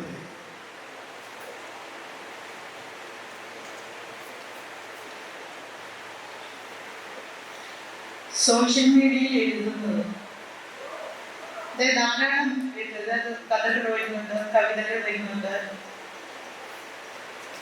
പക്ഷെ അവ പുസ്തക രൂപത്തിൽ ഇറങ്ങുന്നതാണ് ഏറ്റവും ഭംഗി എന്ന് കരുതാനാണ് എനിക്കിഷ്ടം. പുതിയ കാലഘട്ടത്തില് ഒരു 4 വരി കവിത എഴുതുന്നവർ പോലും എനിക്ക് തോന്നുന്നു ഒരു 400 പ്രൊമോഷനെങ്കിലും ആ 4 വരി കവിതയ്ക്ക് അവര് സോഷ്യൽ മീഡിയയിൽ കൊടുക്കാറുണ്ട്. അത് നിരന്തരമായിട്ട് എന്താണ്, പക്ഷെ അവരെ 4 വരി കവിത ഇടുന്നു, അതിന് താഴെ വരുന്ന കുറിപ്പുകളൊന്നും അവർ ശ്രദ്ധിക്കാറില്ല. എനിക്ക് തോന്നുന്നു FB വരുന്ന അല്ലെങ്കിൽ സോഷ്യൽ മീഡിയയിൽ വരുന്ന ഏതിലും ആയിക്കോട്ടെ വരുന്ന കഥകളും കവിതകളും എന്ന് പറയുന്നത് അത് വരുന്ന ഉടനെ തന്നെ ചിലര് അതിന് ലൈക്ക് അടിക്കും, ചിലര് അതിന് ഇമോജീസ് ഒക്കെ ഇടും. പക്ഷെ അത് വായിച്ചിട്ടാണോ? കാരണം വരുന്ന ആ സെക്കൻഡിൽ തന്നെ അത് എത്ര ചിലപ്പോൾ കഥകൾ ഒത്തിരി നീളമുള്ള കഥകളായിരിക്കാം, കവിതകളും അതുപോലെ ആയിരിക്കാം. ഇനി ഇതിലെല്ലാം പ്രതികരിച്ചില്ലെങ്കിൽ ആ ആൾ എന്ത് വിചാരിക്കും, നമ്മുടെ സുഹൃത്തല്ലേ, നമ്മുടെ സുഹൃത്ത് എന്ത് വിചാരിക്കും എന്നാണ് ചിലർ കരുതുന്നത്. പക്ഷെ നല്ല കഥകളും കവിതകളും കണ്ട് ഞാൻ അത് വായിക്കുന്നതിന് മുൻപ് ചിലരുടെ കഥകളൊക്കെ വന്നു കഴിയുമ്പോൾ അത് വായിക്കുന്നതിന് മുൻപ് തന്നെ ഞാൻ ആദ്യം നോക്കുന്നത് അതിന്റെ പ്രതികരണങ്ങൾ എന്തൊക്കെയാണെന്ന് ഞാൻ നോക്കും. നോക്കിയതിന് ശേഷമേ ഞാൻ ആ കവിത വായിക്കുകയുള്ളൂ. കവിതയാണെങ്കിലും കഥയാണെങ്കിലും അതിനുശേഷമേ ഞാൻ വായിക്കുകയുള്ളൂ. കാരണം ഈ കുറേ അധികം ലൈക്കുകളും കമന്റുകളും എല്ലാം കിട്ടുന്നുണ്ടെങ്കിലും ഇത് വായിച്ചു കഴിയുമ്പോൾ നമുക്കറിയാം അതിനെക്കുറിച്ച് എന്തായിരിക്കും ഓരോരുത്തരുടെ കാഴ്ചപ്പാട് എന്നുള്ളത്. അവിടെ കൊടുത്തിരിക്കുന്ന അത്രയും ലൈക്കുകളൊന്നും അത്രയും പേരുടെ കമന്റുകളൊന്നും താഴോട്ട് കാണാത്തതിന്റെ കാരണം എന്ന് പറയുന്നത് അവരത് വായിച്ചിട്ടില്ലെന്നുള്ളതാണ്. പക്ഷെ ഈ ബുക്ക് പോലെയുള്ളവ അത് നല്ലതാണെങ്കിലും ഒരു പുസ്തകം വായിക്കുന്ന പോലെ ആസ്വാദ്യകരമായിട്ട് നമ്മൾ എന്തെങ്കിലും വായിച്ചാൽ പോരല്ലോ.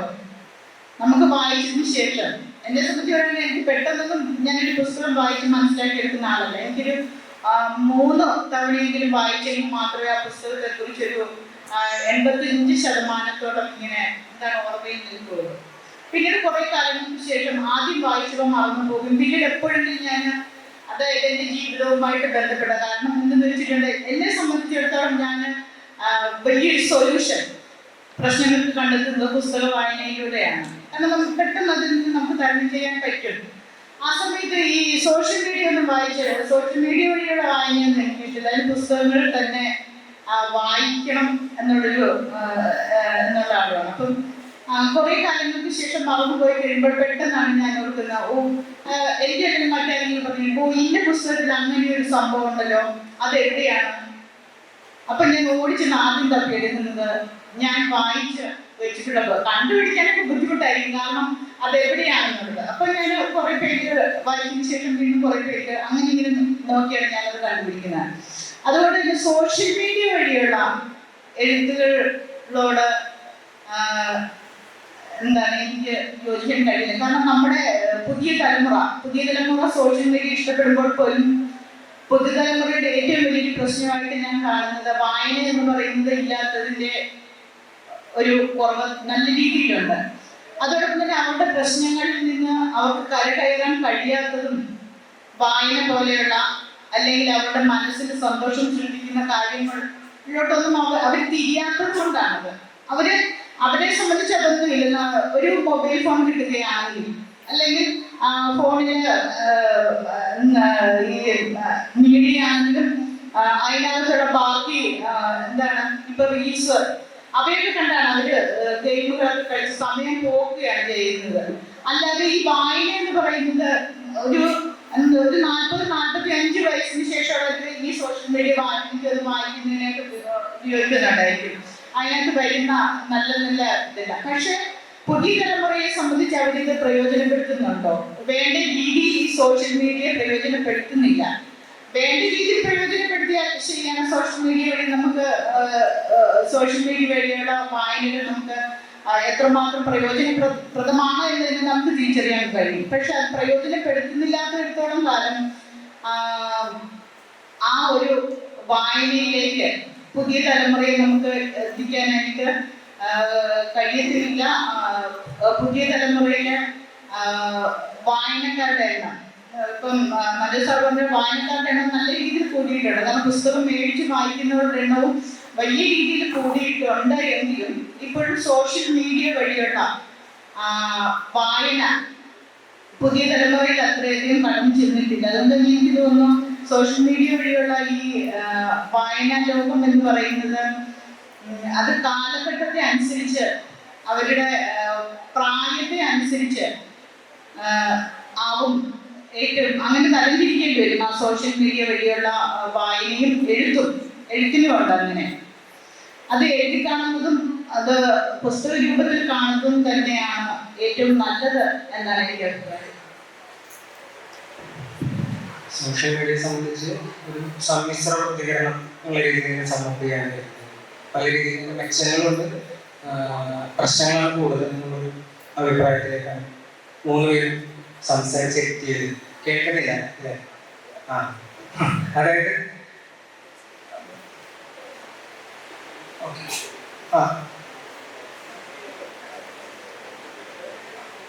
സമ്മിശ്രമായിട്ടുള്ളൊരു പ്രതികരണം ഉള്ള രീതിയിലാണ് സോഷ്യൽ മീഡിയയുമായിട്ട് ബന്ധപ്പെട്ട് അതിലെ നോവലെഴുത്ത് നമ്മൾ പ്രമേയം. മറ്റൊരു പ്രമേയമായിട്ട് നിങ്ങൾ ചോദ്യമായിട്ട് ചോദിക്കാനുള്ളത് ഒരു നിങ്ങളുടെ എഴുത്തിലൂടെ സാമാന്യമായിട്ട് പോയ ഒരാളെന്ന നിലയിൽ എനിക്ക് തോന്നിയിട്ടുള്ള ചരിത്രം, ഹിസ്റ്ററി വളരെ പ്രധാനപ്പെട്ട ഒരു എലമെന്റ്. ഒരു ചരിത്ര വിദ്യാർത്ഥികൾ എന്നുള്ള രീതിയിൽ നിങ്ങൾ സ്ഥാനപ്പെടുത്താൻ മൂന്ന് രീതിയിലാണ് ചെയ്യുന്നത്. ഒരാൾ തിരുവിതാംകൂറിന്റെ ഒരു ചരിത്രത്തിന് പ്രോബ്ലമറ്റൈസ് ചെയ്യും. ഇപ്പൊ മനുവസ്പിള്ളയെ പോലുള്ളൊരു ഐവറി ത്രോൺ പോലെ ചെയ്തു ലക്ഷ്മിബായി ഗ്ലോറിഫൈ ചെയ്യുന്ന ഒരു ടെക്സ്റ്റ് വരുമ്പോൾ അതിനെ പ്രോബ്ലമറ്റൈസ് ചെയ്യുന്ന ഒരു ടെക്സ്റ്റ് ആയിട്ട് കൊടുക്കാൻ വർക്ക് ചെയ്യുന്നു. അപ്പോൾ ഒരു പ്രതിചരിത്രം നിർമ്മിക്കാനുള്ള ഭീകരമായിട്ടുള്ള ശ്രമം നമുക്ക് കൊടുക്കുകയാണ്. അശോകനിലേക്ക് ഒരു കാട്ടൂർ കടവിൽ പ്രാദേശിക ചരിത്രം, കനോലിക്കര, ബ്രിട്ടീഷ് മലബാർ, കൊച്ചി മുതലായിട്ടുള്ള ഒരു ഭൂമിശാസ്ത്രപരമായിട്ടുള്ള ഒരു ചരിത്രത്തിന്റെ വലിയൊരു സാധ്യത വരുന്നുണ്ട്. മനോജിലേക്ക് പറയുകയാണെങ്കിൽ മൂന്ന് നോവൽ ഒരുപോലെ ഇപ്പം സി അല്ലെങ്കിൽ പുതുവർഷം 2-3 നൂറ്റാണ്ടുകൾ, പിന്നെ ഇരുളടഞ്ഞ കാലം എന്ന് പറയുന്നത് 8-ാം നൂറ്റാണ്ട്, 12-ാം നൂറ്റാണ്ട്, ഭക്തി പ്രസ്ഥാനം, ബസവണ്ണ പോലുള്ള ആൾക്കാരുടെ ഒരു വരവ്, 16-ാം നൂറ്റാണ്ടിലെ അധിനിവേശം തൊട്ട് 21-ാം നൂറ്റാണ്ട് അല്ലെങ്കിൽ 20-ാം നൂറ്റാണ്ടിലെ ആ ഒരു 50 കൊല്ലം 80 കൊല്ലം എന്ന് പറയുന്ന ഒരു പീരീഡിലെ ഇന്ത്യയുടെ സാംസ്കാരിക അധിനിവേശം എന്നുള്ള രീതിയിലുള്ള ചിത്രീകരണം. ഇങ്ങനെ ചരിത്രം നിങ്ങൾ മൂന്നുപേരും കാര്യമായിട്ട് നോക്കുന്ന ആൾക്കാരാണ് എൻ്റെ ഒരു വായന എനിക്ക് മനസ്സിലായിരുന്നു. അതായത് ഇപ്പോൾ പുഷ്പമ്മയുടെ ഒരു ഇന്റർവ്യൂ ഞാൻ കണ്ടത് തമിഴ് ചരിത്രമാണ് കൂടുതൽ നോക്കി പോകുന്നത്. അതായത് തമിഴ് ഹിസ്റ്ററിയിലാണ് ആദിവാസികളെ സംബന്ധിച്ചുള്ള സോഴ്സുകൾ കൂടുതലായിട്ടുള്ളത്. ഇപ്പോൾ മനോജ് എന്ന് പറയുന്നത് കന്നഡ കൂടുതലായിട്ട് നോക്കേണ്ടി വന്നു, പല സോഴ്സുകൾ നോക്കേണ്ടി വന്നു, സഞ്ചരിക്കേണ്ടി വന്നു.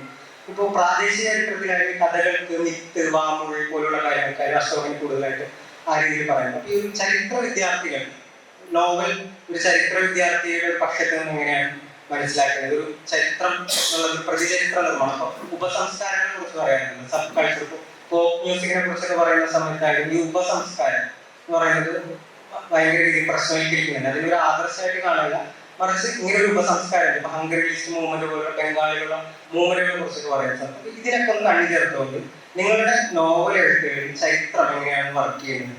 പ്രാദേശിക ചരിത്രമോ, അധ്വാനത്തിന്റെ തൊഴിലിന്റെ ചരിത്രമോ, അല്ലെങ്കിൽ ഒരു പ്രതിചരിത്രമോ, സമാന്തരമായിട്ട് കഥ പറഞ്ഞു പോകുന്ന പാരലൽ മെത്തേഡെന്നോ, അല്ലെങ്കിൽ ഈ പറഞ്ഞ പോലെ പ്രാമാണികമായിട്ടുള്ള ചരിത്രങ്ങളെ തന്നെ പ്രോബ്ലമറ്റൈസ് ചെയ്ത് ഒരു കൗണ്ടർ നെഗറ്റീവിനെ ഉണ്ടാക്കിയെടുക്കാനുള്ള ഒരു ശ്രമം. അതൊരു എന്താ പറയുക, ഒരു കൊംപ്ലീറ്റ് നോവൽസ് എന്നൊക്കെ നമ്മൾ പറയാവുന്നത് ആ സങ്കേതമല്ല. അതായത് ഒരു വെറുതെ ഒരു ഫ്ലാഷ് ബാക്ക് ആയിട്ട് ഒരു തീമായിട്ട് ഒരു സെറ്റ് ഇട്ട പോലെ നിർത്തല്ല, മറിച്ച് ചരിത്രത്തെ തന്നെ ക്രിട്ടിക്കലായിട്ട് നോക്കിക്കാണാനുള്ള ഒരു ശ്രമം മൂന്നുപേരുടെ നോവലും ഈ മൂന്നുപേരുടെ നോവലും ഞാൻ പറയുന്ന പഠനങ്ങൾ, എഴുത്തുകൾ, മറ്റ് ഇപ്പോൾ യാത്രാവിവരണങ്ങളിൽ പോലും ജർമ്മൻ ദിനങ്ങൾ പോലുള്ള വർക്കുകൾ, ഇതിലൊക്കെ തന്നെ ചരിത്രം വലിയ രീതിയിൽ കടന്നു വരുന്നു. അപ്പൊ ഇതിനെങ്ങനെയാണ് നിങ്ങളൊന്ന് സമപ്പ് ചെയ്യുക എന്നുള്ളതാണ് അശോക്.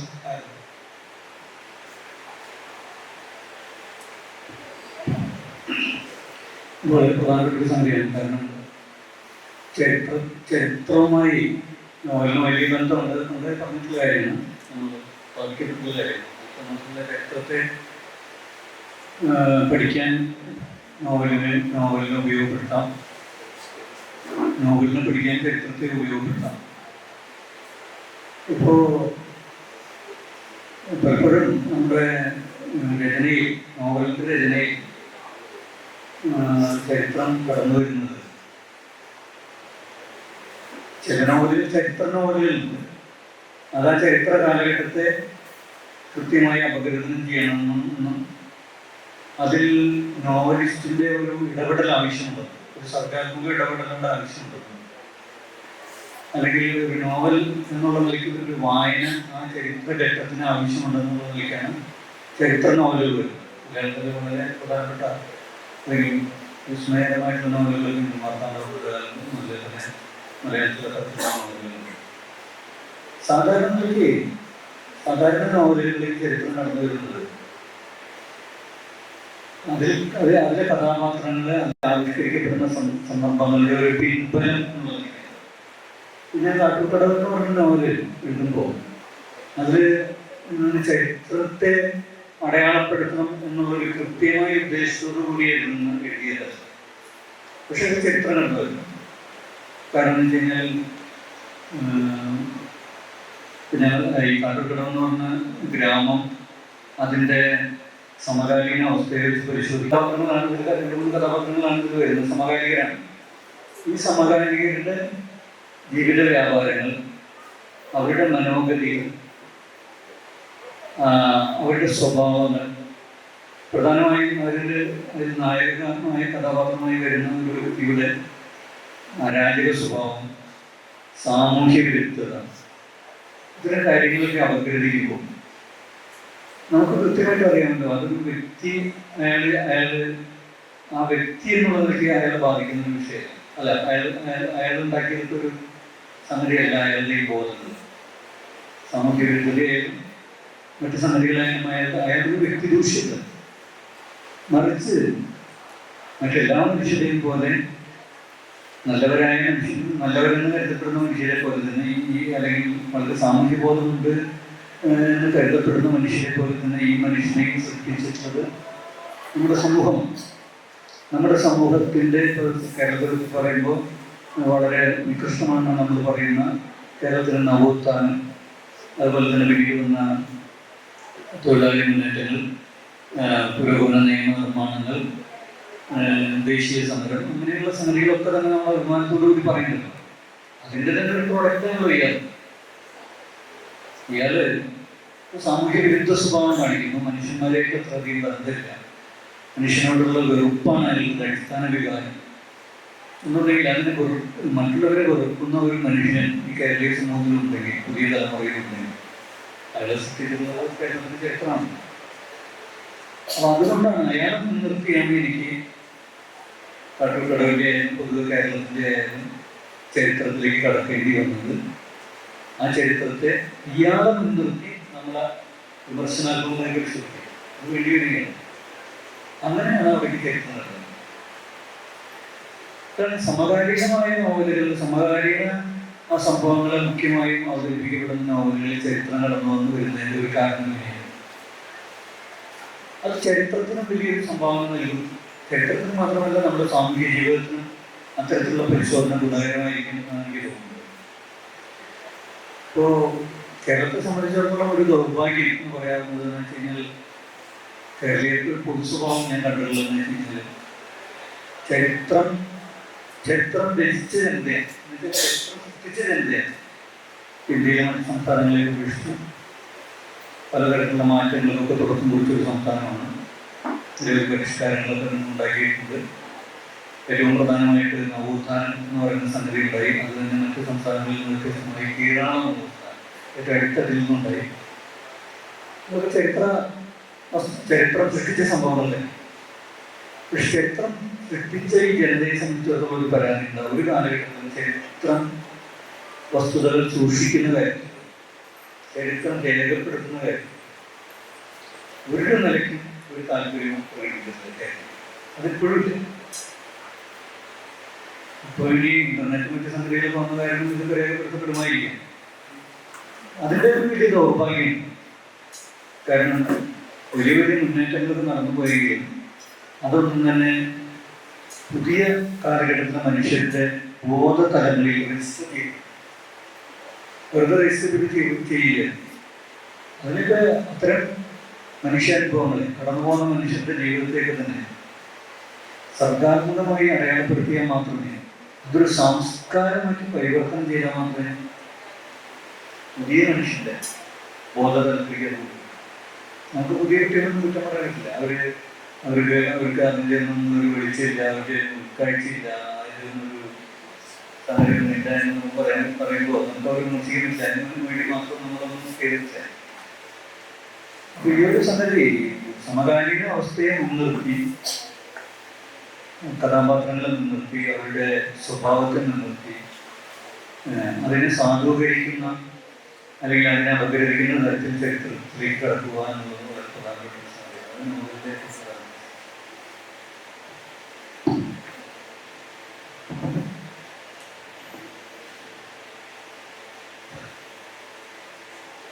വാസ്തവത്തില് ചരിത്രം നമ്മൾ ബോധപൂർവം അഡ്രസ് ചെയ്തില്ലെങ്കിലും നമ്മുടെ ഏത് വർക്കിലും അത് പ്രവർത്തിച്ചുകൊണ്ടിരിക്കും. അതുകൊണ്ടാണ് നമുക്ക് എല്ലാവർക്കും അറിയുന്നത് പോലെ ഫ്രെഡറിക് ജോൺസന്റെ വളരെ പ്രസിദ്ധമായിട്ടുള്ള പൊളിറ്റിക്കൽ അൺകോൺഷ്യസ് അതിന്റെ ആരംഭിക്കുന്നതിന് ഓൾവേസ് ഹിസ്റ്റോറിസൈസ് എന്ന് പറയുന്നത്. ഓൾവേസ് ഹിസ്റ്റോറിസൈസ്, എല്ലായ്പ്പോഴും ചരിത്രവൽക്കരിക്കുക എന്ന് പറഞ്ഞിട്ടാണ്. അത് വാസ്തവത്തിൽ അങ്ങനെ പറഞ്ഞാലില്ലെങ്കിൽ അത് ചെയ്യുന്നുണ്ട്. ഏതൊരു സമയത്തും ഏത് വർക്കിലും പാസ്സാക്കുന്ന ചരിത്രവൽക്കരണം നടക്കുന്നു. പിന്നെ നോവലിൽ ഈ സാമാന്യവൽക്കരിച്ച് നമ്മൾ ചരിത്രത്തിന്റെ ഒരു പ്രസൻസ് ഉണ്ടാകുന്നു എന്ന് പറയുന്നത് പോലെ വിവേചിച്ചറിയേണ്ട ഒരു ഉത്തരവാദിത്വം നമുക്ക് എല്ലാവർക്കും ഉണ്ടെന്ന് തോന്നുന്നു. ഒന്ന്, ഈ നോവലിന്റെ കഥയെ സംബന്ധിച്ചുള്ള സസ്പെൻസ് പോലെയൊക്കെയുള്ള സംഗതികൾ പൂരിപ്പിക്കുന്നതിന് വേണ്ടിയിട്ട്, അത് ഒരു ഹിസ്റ്ററിയുടെ ബാക്ക്ഗ്രൗണ്ട് അങ്ങനെ ഫില്ല് ചെയ്യുന്നതിന് വേണ്ടിയിട്ട് ചരിത്രം വരാം. ഇത് ക്വസ്റ്റ്യൻ നോവലിൽ ധാരാളമുണ്ട്.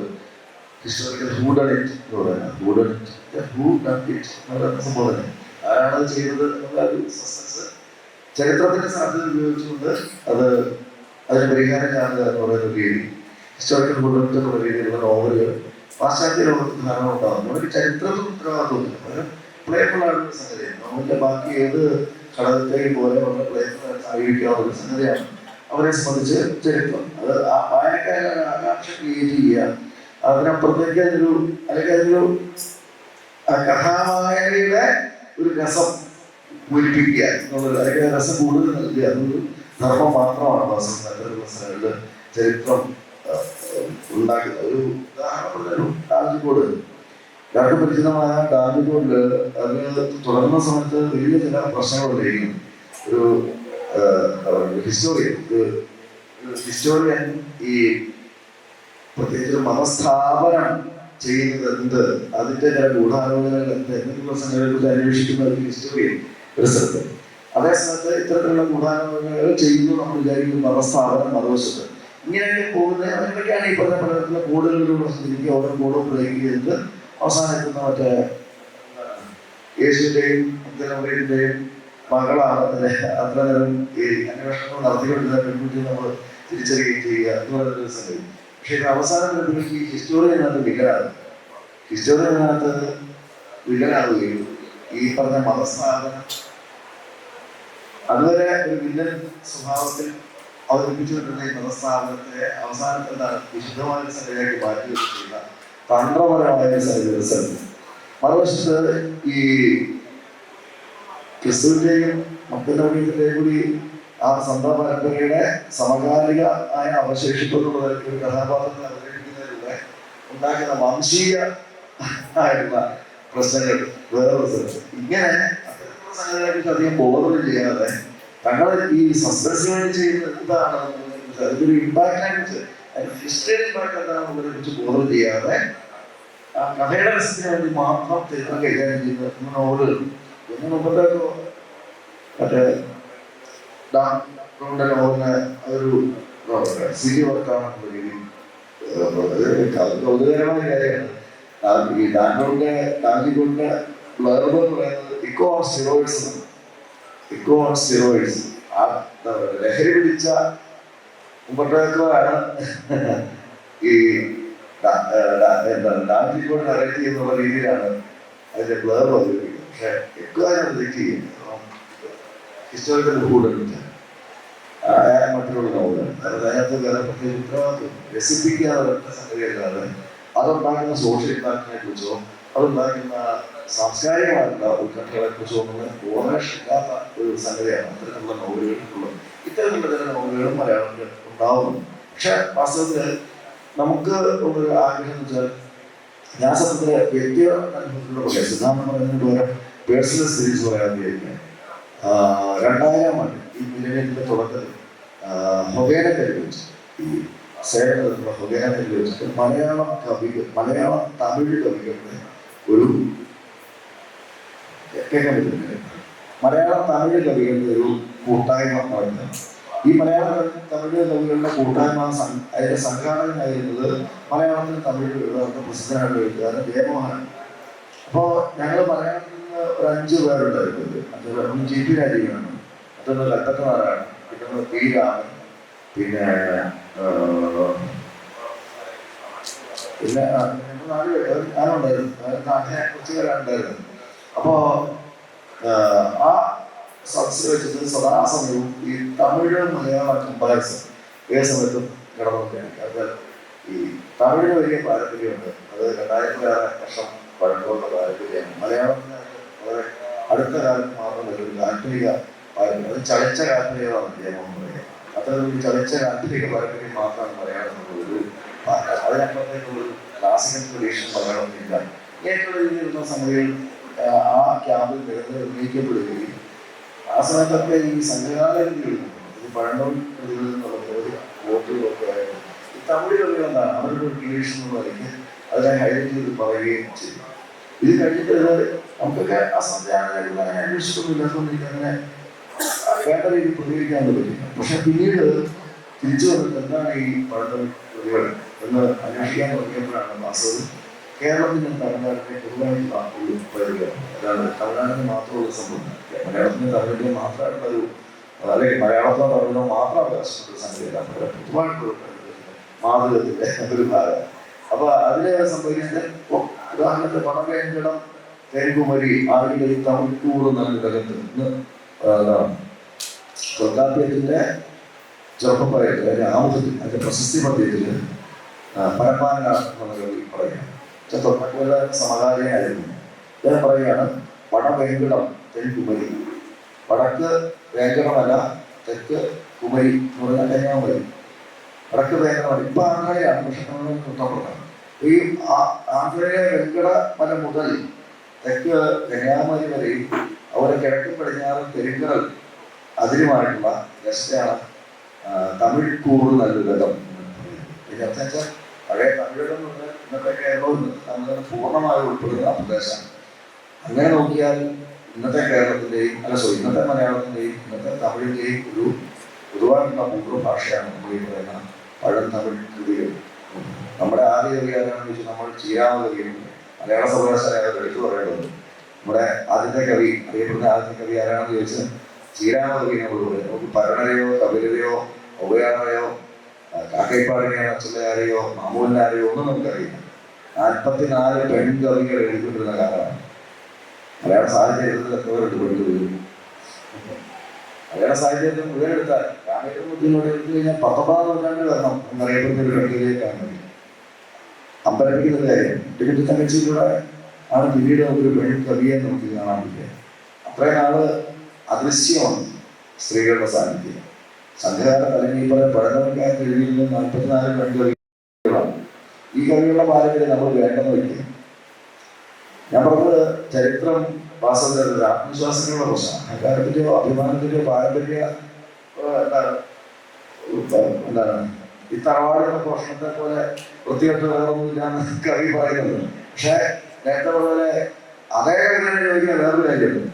മുറ്റത്തിനൻ പെരുമ്പായ വിരിച്ച് തൊട്ടയൽവീട്ടുകാർ ഉണക്കുന്നു വെടിമരുന്ന് എന്തേ ഞാൻ നെല്ലിക്കണോ എന്ന് ചോദിക്കുക. അപ്പൊ ഈ അടുത്തുള്ള നമ്മുടെ ഈ ഭാഷാഭിമാനം പറയുന്നത് ഇരിക്കുന്നത് തന്നെ പറയേണ്ടി വരും. ആ ഭാഷാഭിമാനം തീർച്ചയായും എന്താണ് ഈ സംഘാടന രീതികൾ അല്ലെങ്കിൽ ഈ പഠന രീതികൾ പറയുന്നത് നമുക്കും കൂടി അവകാശപ്പെട്ടതാണ്. നമ്മുടെ തന്നെ ജീവിതത്തിലെ പറയുന്നത് ചേര രാജാക്കന്മാരുടെ ചരിത്രമാണ്. അത് കേരളം ഭരിച്ചിരുന്ന ഇന്നത്തെ കേരളം അന്ന് ഭരിച്ചിരുന്ന രാജാക്കന്മാരാണ്. ആ രീതിയിൽ ഇത് ഇന്നത്തെ മലയാളികൾക്ക് ഇന്നത്തെ നമ്മൾക്ക് ഒരുപോലെ അവകാശപ്പെട്ട ഒരു ഹിസ്റ്ററി. അങ്ങനെയാണ് വാസ്തവം ഞാൻ ഇതിനെക്കുറിച്ചുള്ള അന്വേഷണം ആരംഭിക്കുകയും അത് ഈ പറഞ്ഞ ഈ ഭാഷാഭിമാനം പോലെയുള്ള കുരുക്കുകളിലേക്ക് പോകാതെ വാസ്തവത്തിൽ നമ്മളെ അറിയിക്കുക എന്നുള്ളത് നമ്മളെ നമ്മളെ തന്നെ ചരിത്രവൽക്കരിക്കുമ്പോഴാണ് നമുക്ക് നമ്മളെ അറിയാൻ പറ്റും എന്നുള്ളതാണ്. അപ്പൊ ഇത്തരത്തിലുള്ള പ്രതികരണം ആരംഭിച്ചതെങ്കിലും ചരിത്രത്തെക്കുറിച്ച് കൂടുതൽ അറിയാനും നേരത്തെ പറഞ്ഞതുപോലെ ഈ എന്താണ് കേരള ചരിത്രത്തിന്റെ ഇരുളടഞ്ഞ ഏഴുകൾ ഇതെല്ലാം പ്രൊപ്പഗൻഡൈസ് ചെയ്യുന്ന സ്ഥലങ്ങളായിട്ട് തോന്നുന്നു. കേരള ചരിത്രത്തിന്റെ ഇരുളടഞ്ഞ ഏഴുകളിൽ നിന്ന് എങ്ങനെയാണ് തീരുമാനങ്ങളുണ്ടാകുന്നത്? ആ കാലഘട്ടത്തിലാണ് നിരവധി ദാർശനിക കൃതികൾ നമുക്ക് കിട്ടുന്നത്. ഫിലോസഫിയുടെ എന്നുണ്ടാകുന്ന നിരവധി കൃതികൾ വളരെ ഇന്റൻഷ്യൽ ആയിട്ടുള്ള കാര്യങ്ങളിൽ ഇന്ത്യ തന്നെ ഏറ്റവും വേറെ ലെവലുള്ള ഒരു കാലമാണ് ഈ 8-9 നൂറ്റാണ്ടുകൾ. പ്രത്യേകിച്ച് കുമാരഭട്ടനെ പോലെ പ്രഭാകരനെ പോലെ എന്താണ് പ്രഭാകര ഗുരു പോലെ പ്രഭാകരനെ പോലെ അതേപോലെ തന്നെ ബൗദ്ധ ആചാര്യന്മാരായിട്ടുള്ള അമ്മൽവൃത്തിയെ പോലെ ഒക്കെയുള്ള അസാധ്യ ഇന്റലക്ച്വൽസ് ജീവിച്ചിരുന്ന അവരുടെയൊക്കെ നിരവധി സംവാദങ്ങൾ നടന്നുകൊണ്ടിരുന്ന ഒരു കാലമാണ് നമ്മൾ ഈ പറയുന്ന 8-9 നൂറ്റാണ്ട്. ഇതിനെയാണ് നമ്മൾ ഇരുളുള്ള ചെയ്യേണ്ടത് കേരളത്തിൽ അഡ്രസ് ചെയ്യുന്നത്. എന്താ ഇരുളുള്ള അഡ്രസ് ചെയ്യാനുള്ള കാരണം രാജാക്കന്മാരുടെ ചരിത്രം കിട്ടിയല്ല. രാജാക്കന്മാരുടെ ചരിത്രം കിട്ടിയല്ലെങ്കിൽ അത് പഴയ സങ്കല്പത്തിൽ ചരിത്രകാരനെ സംബന്ധിച്ച് ഇരുളടഞ്ഞാടാവും. ജനങ്ങളെ സംബന്ധിച്ച് വളരെ വെളിച്ചെന്ന് പറഞ്ഞൊരു കാര്യം അതിന്റെ അത്തരത്തിലുള്ള രാജാക്കന്മാരില്ല എന്നുള്ളതാണ് കാര്യം. ജനങ്ങളുടെ ഒരു ജീവിതത്തെ സംബന്ധിച്ച് വെളിച്ചം നടന്ന കാലമാണ് ചരിത്രകാരനെ സംബന്ധിച്ച് ഇരുളടഞ്ഞ കാലം ആയിട്ട് മാറുന്നത് എന്ന് പറയുന്നൊരു കൗതുകമുണ്ട്. ഞാൻ പറഞ്ഞാൽ ഇത്തരത്തിലുള്ള നിരവധി സംഗതികൾ ഓരോ കാലത്തും മാനിലൈസ് ചെയ്തിട്ട് പോയ ചരിത്രത്തിന്റെ സ്പേസിനെ കവർന്നെടുക്കുക അല്ലെങ്കിൽ വേറെ തരത്തിൽ അതിനെ യൂസ് ചെയ്യുകയല്ല ചെയ്യുന്നു. പകരം അഡ്രസ് ചെയ്യാൻ പറ്റാതെ പോയാൽ നേരെ കുറച്ച് ഈ ആർക്കിയോളജിക്കൽ എവിഡൻസിനെയും ആർക്കൈവൽ എവിഡൻസിനെയും പോലെയുള്ള ഈ ഒബ്ജക്റ്റീവായിട്ടുള്ള മെറ്റീരിയൽസ് മാത്രം ഉപാദാനങ്ങളാക്കിക്കൊണ്ട് നിർമ്മിക്കുന്ന ചരിത്രത്തെ, പക്ഷെ അതിൽ തന്നെ പ്രശ്നങ്ങളുണ്ട്. അത്തരത്തിലുള്ള ഉപാദാനങ്ങളെ പരസ്പരം ബന്ധിപ്പിക്കുന്ന നറേഷനിലൂടെയാണ്, ആഖ്യാനത്തിലൂടെയാണ്. ഈ ആഖ്യാനത്തിലൂടെ നിർമ്മിക്കുന്നതുകൊണ്ട് തന്നെ അതിന് വിശ്വാസ്യത ഫിക്ഷനൊക്കെ പോലെ തന്നെയുള്ള വിശ്വാസതേ ഉള്ളൂ. എത്രത്തോളം പോസിറ്റീവ് ഹിസ്റ്ററി ആണെങ്കിൽ, എത്രത്തോളം ശാസ്ത്രീയമായ ഹിസ്റ്ററി ആണെങ്കിൽ പോലും അതിൽ അത്രത്തോളം വിശ്വാസതയുള്ളൂ. തീർച്ചയായിട്ടും അതിനും അതിനെ പൂരിപ്പിക്കുന്ന തരത്തിലുള്ള ജൈവികമായ ഇമോഷണൽ ഹിസ്റ്ററി എന്നുള്ളൊരു സംഭവമാണ്. ഈ കൾച്ചറൽ ഹിസ്റ്ററി, ഇമോഷണൽ ഹിസ്റ്ററി എന്നുള്ളൊരു സംഭവമാണ് നോവലിലൂടെ അഡ്രസ് ചെയ്യാനായിട്ട് ശ്രമിക്കുന്നതാണ്.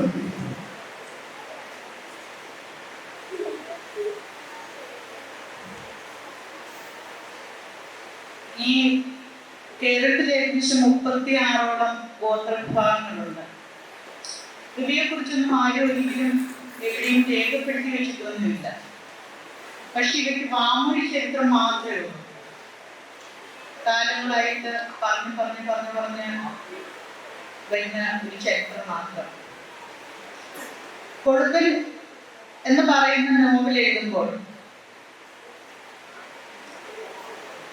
അത് അവരുടെ ജീവിതത്തില് അവരേറ്റവും അധികം ബുദ്ധിമുട്ട് അനുഭവിച്ചിട്ടുള്ള ഏറ്റവും അതിലും കൂടുതലുണ്ടാവും. പക്ഷെ ഞാൻ കേട്ടിട്ടുള്ള 3 കഥകൾ ഒരു 80 വർഷങ്ങൾക്ക് മുൻപൊക്കെ അവർക്ക് അനുഭവിക്കേണ്ടി വന്ന ആ കഥകളെ അടിസ്ഥാനപ്പെടുത്തിയ ഒരു നോവലും അതിനോട് ചേർന്ന് അവരുടെ നിലവിലെ ജീവിത രീതികള്, ആചാരാനുഷ്ഠാനങ്ങള് എല്ലാം ചേർന്ന് വരണമെന്നായിരുന്നു ഞാൻ ആഗ്രഹിച്ചത്. അതിലൊരു ചരിത്രം എന്ന് പറയുമ്പോൾ ആദ്യം പറഞ്ഞതുപോലെ അതിനകത്ത് വരുന്ന ഒരു കഥ എന്ന് പറയുന്നത് തിരുവിതാംകൂർ രാജവംശവുമായി ബന്ധപ്പെട്ടുള്ളതാണ്. ഞാൻ പുസ്തകം എഴുതുന്നതിന് മുൻപ് തന്നെ എന്തോ ഒരിക്കൽ ഞാൻ ഈ ഒരു തിരുവിതാംകൂർ മഹാറാണിയുടെ ഒരു ലേഖനം കാണുവാണ്. ആ ലേഖനത്തിൽ ലേഖനമല്ല, എനിക്ക് അതൊരു ഇന്റർവ്യൂ ആയിരുന്നു എന്ന് തോന്നുന്നു, ലേഖനമല്ലായിരുന്നു. അപ്പം അവരോട് ചോദിക്കുകയാണ്, നിങ്ങൾ എങ്ങനെയാണ്, അതായത് എല്ലാ വർഷവും വിഷുക്കാലത്ത് തിരുവനന്തപുരത്ത് താമസിക്കുന്ന കാണിക്കാർ എന്ന് പറയുന്ന ആദിവാസി വിഭാഗത്തിൽപ്പെട്ടവർ എല്ലാ വർഷവും അവർക്ക് കാണിക്ക കൊണ്ടുവന്ന് സമർപ്പിക്കാറുണ്ട്. നിങ്ങൾ എങ്ങനെയാണ് ഇവരുമായി ഇത്രയ്ക്ക് അടുപ്പത്തിലായത് എന്ന് ചോദിക്കുമ്പോൾ അവർ പറയുന്ന ഒരു മറുപടി, ഞങ്ങളുടെ വേനൽക്കാല വസതിയായ തേക്കടിയിലേക്ക് കൊച്ചിലെ ഞങ്ങൾ പോകുമ്പോൾ അവിടെയുള്ള ആളുകളുമായി ഞങ്ങൾ ആശയവിനിമയം നടത്താറുണ്ട്.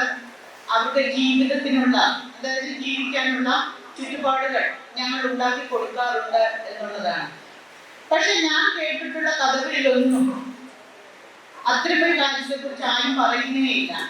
പകരം പറയുന്നത് അവരൊരിക്കലും അവിടെ വന്നുവെന്നും അവിടുത്തെ ആളുകളെയല്ല അവിടെ നിന്ന് ഓടിക്കുന്നതിന് ശ്രമിച്ചു എന്നും പിന്നീട് അവിടെ നിന്നിട്ടുണ്ടെങ്കിൽ അവരെ എല്ലാം നാട് കടത്തുമെന്നും ഭയങ്കര അതൊരു അരക്ഷിതാവസ്ഥയാണ് ശരിക്കും. കാരണം ആദിവാസി വിഭാഗങ്ങൾ എന്ന് പറയുന്നവരെ ഇപ്പോൾ പോലും ജീവിക്കാൻ വേണ്ടി ഏറ്റവും അധികം വെല്ലുവിളികൾ നേരിട്ടുകൊണ്ടിരിക്കുന്ന ഒരു കാലഘട്ടം ആണ് ഇപ്പോഴും. അപ്പൊ അതേ ഒരു സമയത്ത് തന്നെ ഒരു രാജ്യഭരണ കാലത്ത് എന്തായിരിക്കാം ഉണ്ടായിരുന്നത് എന്നുള്ളതിന്റെ ഏറ്റവും വലിയ തെളിവാണ് നമ്മൾ പാമ്പടിയായിട്ട് കേട്ടുകൊണ്ടിരിക്കുന്നത്. അതൊരു സ്ഥലത്ത് നിന്ന് മാത്രമല്ല, പലപ്പോഴും നമ്മൾ ജീവിതത്തിന് വേണ്ടി ജീവിക്കാൻ വേണ്ടിയിട്ട് നെട്ടോട്ട് ഓടുകയാണ്. അപ്പൊ ഞാൻ പിന്നെ ഈ നോവല് എഴുതാൻ ഞാൻ പിന്നെ തമിഴ് ചരിത്രം ഞാൻ കുറേയേറെ ഞാൻ തെളിഞ്ഞിപ്പിച്ചു വായിക്കുമ്പോൾ അതിനകത്ത് എല്ലാം പറയുന്നത് ഇതിലൊന്നും രേഖകളില്ല ഒരു ഗോത്രത്തെ കുറിച്ചും. ഇപ്പൊ തമിഴിലാവട്ടെ, തമിഴ്നാട്ടിലുള്ളതോ കേരളത്തിലുള്ളതോ ആയ ഒരു ഗോത്രത്തെ കുറിച്ചും ഒരിടത്തും രേഖപ്പെടുത്തിയിട്ടില്ല. പകരം അവിടെയെല്ലാം വാമൊഴി ചരിത്രങ്ങൾ മാത്രമേ നിലനിൽക്കുന്നുള്ളൂ. ആ വാമൊഴി ചരിത്രവും പിന്നെ മലയാളത്തിലുള്ളതിനേക്കാൾ കുറച്ചുകൂടെ രേഖപ്പെടുത്തലുകൾ തമിഴിലുണ്ട്. അപ്പൊ അവയെല്ലാം കൂടെ ചേർത്ത് വായിക്കുകയും ചെയ്ത്, അത് നോവലിൽ വന്നിട്ടില്ല.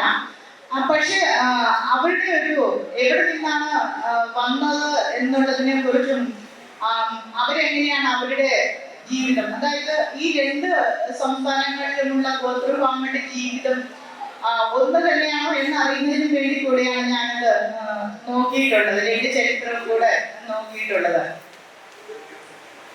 ആ കൊളുക്കൻ എന്ന് പറയുന്ന ആ നോവലില് 3 ചരിത്ര ജീവിതം, അതായത് 3 കാലഘട്ടങ്ങളിലെ ജീവിതം അടയാളപ്പെടുത്തിയത് കൊണ്ടാണ് ചിലപ്പോൾ അതൊരു ചരിത്ര നോവലാണ് എന്ന് പറഞ്ഞത്. അത് പറയാതെ ആ നോവലിന് ഒരിക്കലും പിറവി എടുക്കാൻ കഴിയില്ലായിരുന്നു. ഏറ്റവും അധികം ബുദ്ധിമുട്ടുകളിലൂടെ, കാരണം ഞങ്ങളുടെ ആളുകൾ വിദ്യാഭ്യാസം എന്ന് കേൾക്കുന്നത് എനിക്ക് തോന്നുന്നു 80 കാലഘട്ടങ്ങൾക്ക് ശേഷമാണ്, ഒരു 80-ക്ക് ശേഷമാണ് കേൾക്കുന്നത് തന്നെ. അപ്പം അതിനും എത്രയോ മുൻപ് ഒരു വിദ്യാഭ്യാസ നയം എന്ന് പറയുന്നത് നമ്മുടെ സംസ്ഥാനത്ത് ഉണ്ടായിരുന്നു എന്ന് തെളിയിക്കുന്നത്, അല്ലെങ്കിൽ ഞാനൊക്കെ അറിയുന്നത് വായനയിലൂടെയാണ്. അല്ലെങ്കിൽ കേൾക്കുക എന്ന് പറയുന്നതിന് മുൻപ് തന്നെ വായിച്ചാണ് നമ്മൾ അറിയുന്നത് എത്രയോ കാലഘട്ടം മുൻപ് ഇങ്ങനെയൊരു സമുദായം ഉണ്ടായിരുന്നു എന്നുള്ളത്. ആ ഒരു കാലഘട്ടത്തെ അടയാളപ്പെടുത്തുക എന്നുള്ളത് ആ നോവലിന്റെ ഒരു ആവശ്യവുമായിരുന്നു. അതിന്റെ ഒരു ചെറിയ, അതായത് ഞാൻ ഉരാടി വിഭാഗത്തിന്റെ ഒരു ചരിത്രമാണ്. അപ്പോൾ ആ വിഭാഗത്തിന്റെ ഒരു ചരിത്രവും കൂടെ ആയി എന്നുള്ളത് ഒരു യാദൃശ്ചികത മാത്രം. എന്നിട്ടും അതൊരു 100-150 വർഷം പിന്നിലേക്ക് മാത്രമുള്ള ചരിത്രം മാത്രമേ എനിക്ക് അതിനകത്ത് നിന്ന് എത്ര തപ്പിയിട്ട് നിൽക്കുക. അതിന് മുൻപിലുള്ള കാലഘട്ടം എന്ന് പറയുന്നത് ഒരു ഇരുണ്ട കാലഘട്ടമായിട്ട് ഇപ്പോഴും കിടക്കുകയാണ്. ആ ഒരു ഇവരുടെ ഈ എന്താണ് ഏറ്റവും അധികം, അത് ഈ രാജ്യഭരണകാലത്താണെങ്കിലും ബ്രിട്ടീഷുകാരുടെ ഭരണകാലത്താണെങ്കിലും ഏറ്റവും അധികം വെല്ലുവിളികൾ നേരിടേണ്ടി വന്ന ഒരു വിഭാഗവും കൂടെയായിരുന്നു ഗോത്രജനത എന്ന് പറയുന്നത്. അവസാനത്തെ ഒരു ചോദ്യം, അതിനുശേഷം ഒരു ചർച്ച, ചോദ്യം ഒന്ന് നിൽക്കണം.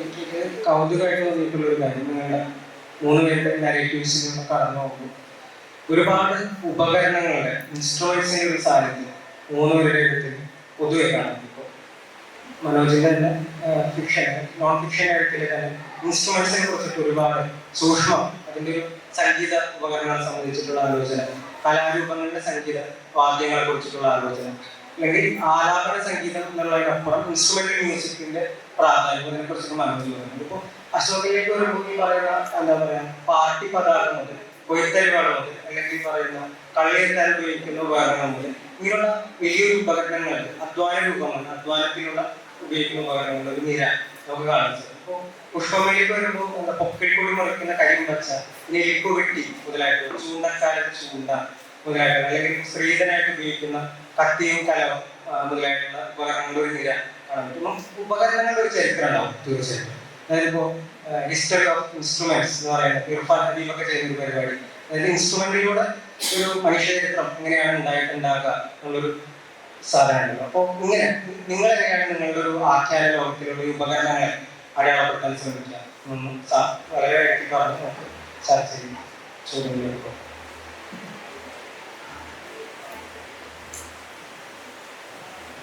അത് നോവലില് അല്ലെങ്കിൽ ഏത് സാഹിത്യത്തിലും നമ്മൾ ജീവിതത്തെ ചിത്രീകരിക്കുകയാണല്ലോ ചെയ്യുന്നത്. സ്വാഭാവികമായിട്ടും ആ ജീവിതത്തിൻ്റെ പശ്ചാത്തലമായിട്ട് അതത് കാലഘട്ടങ്ങളിലെ ഉപകരണങ്ങൾ വരും.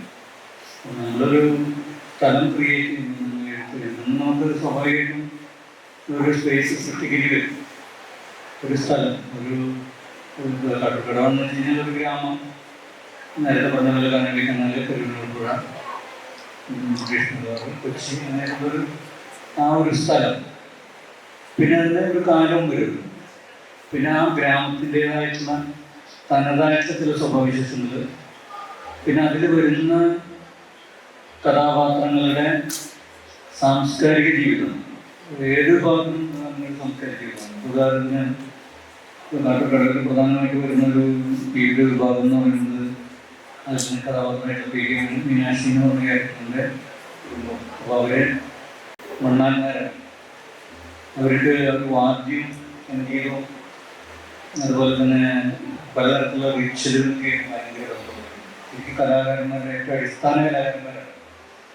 അപ്പോൾ അതിൽ തന്നെ പലതരം വാദ്യോപകരണങ്ങൾ, അതിൽ കടക്കടലുണ്ട്, പലതരം വാദ്യോപകരണങ്ങൾ അവർ കൈകാര്യം ചെയ്യുന്നു. നന്ദുണി എന്ന പേരിലാണ് ഈ കഥാപാത്രങ്ങളൊക്കെ ക്ലാസ്സിൽ കുറ്റപ്പെടുത്തുന്നത്.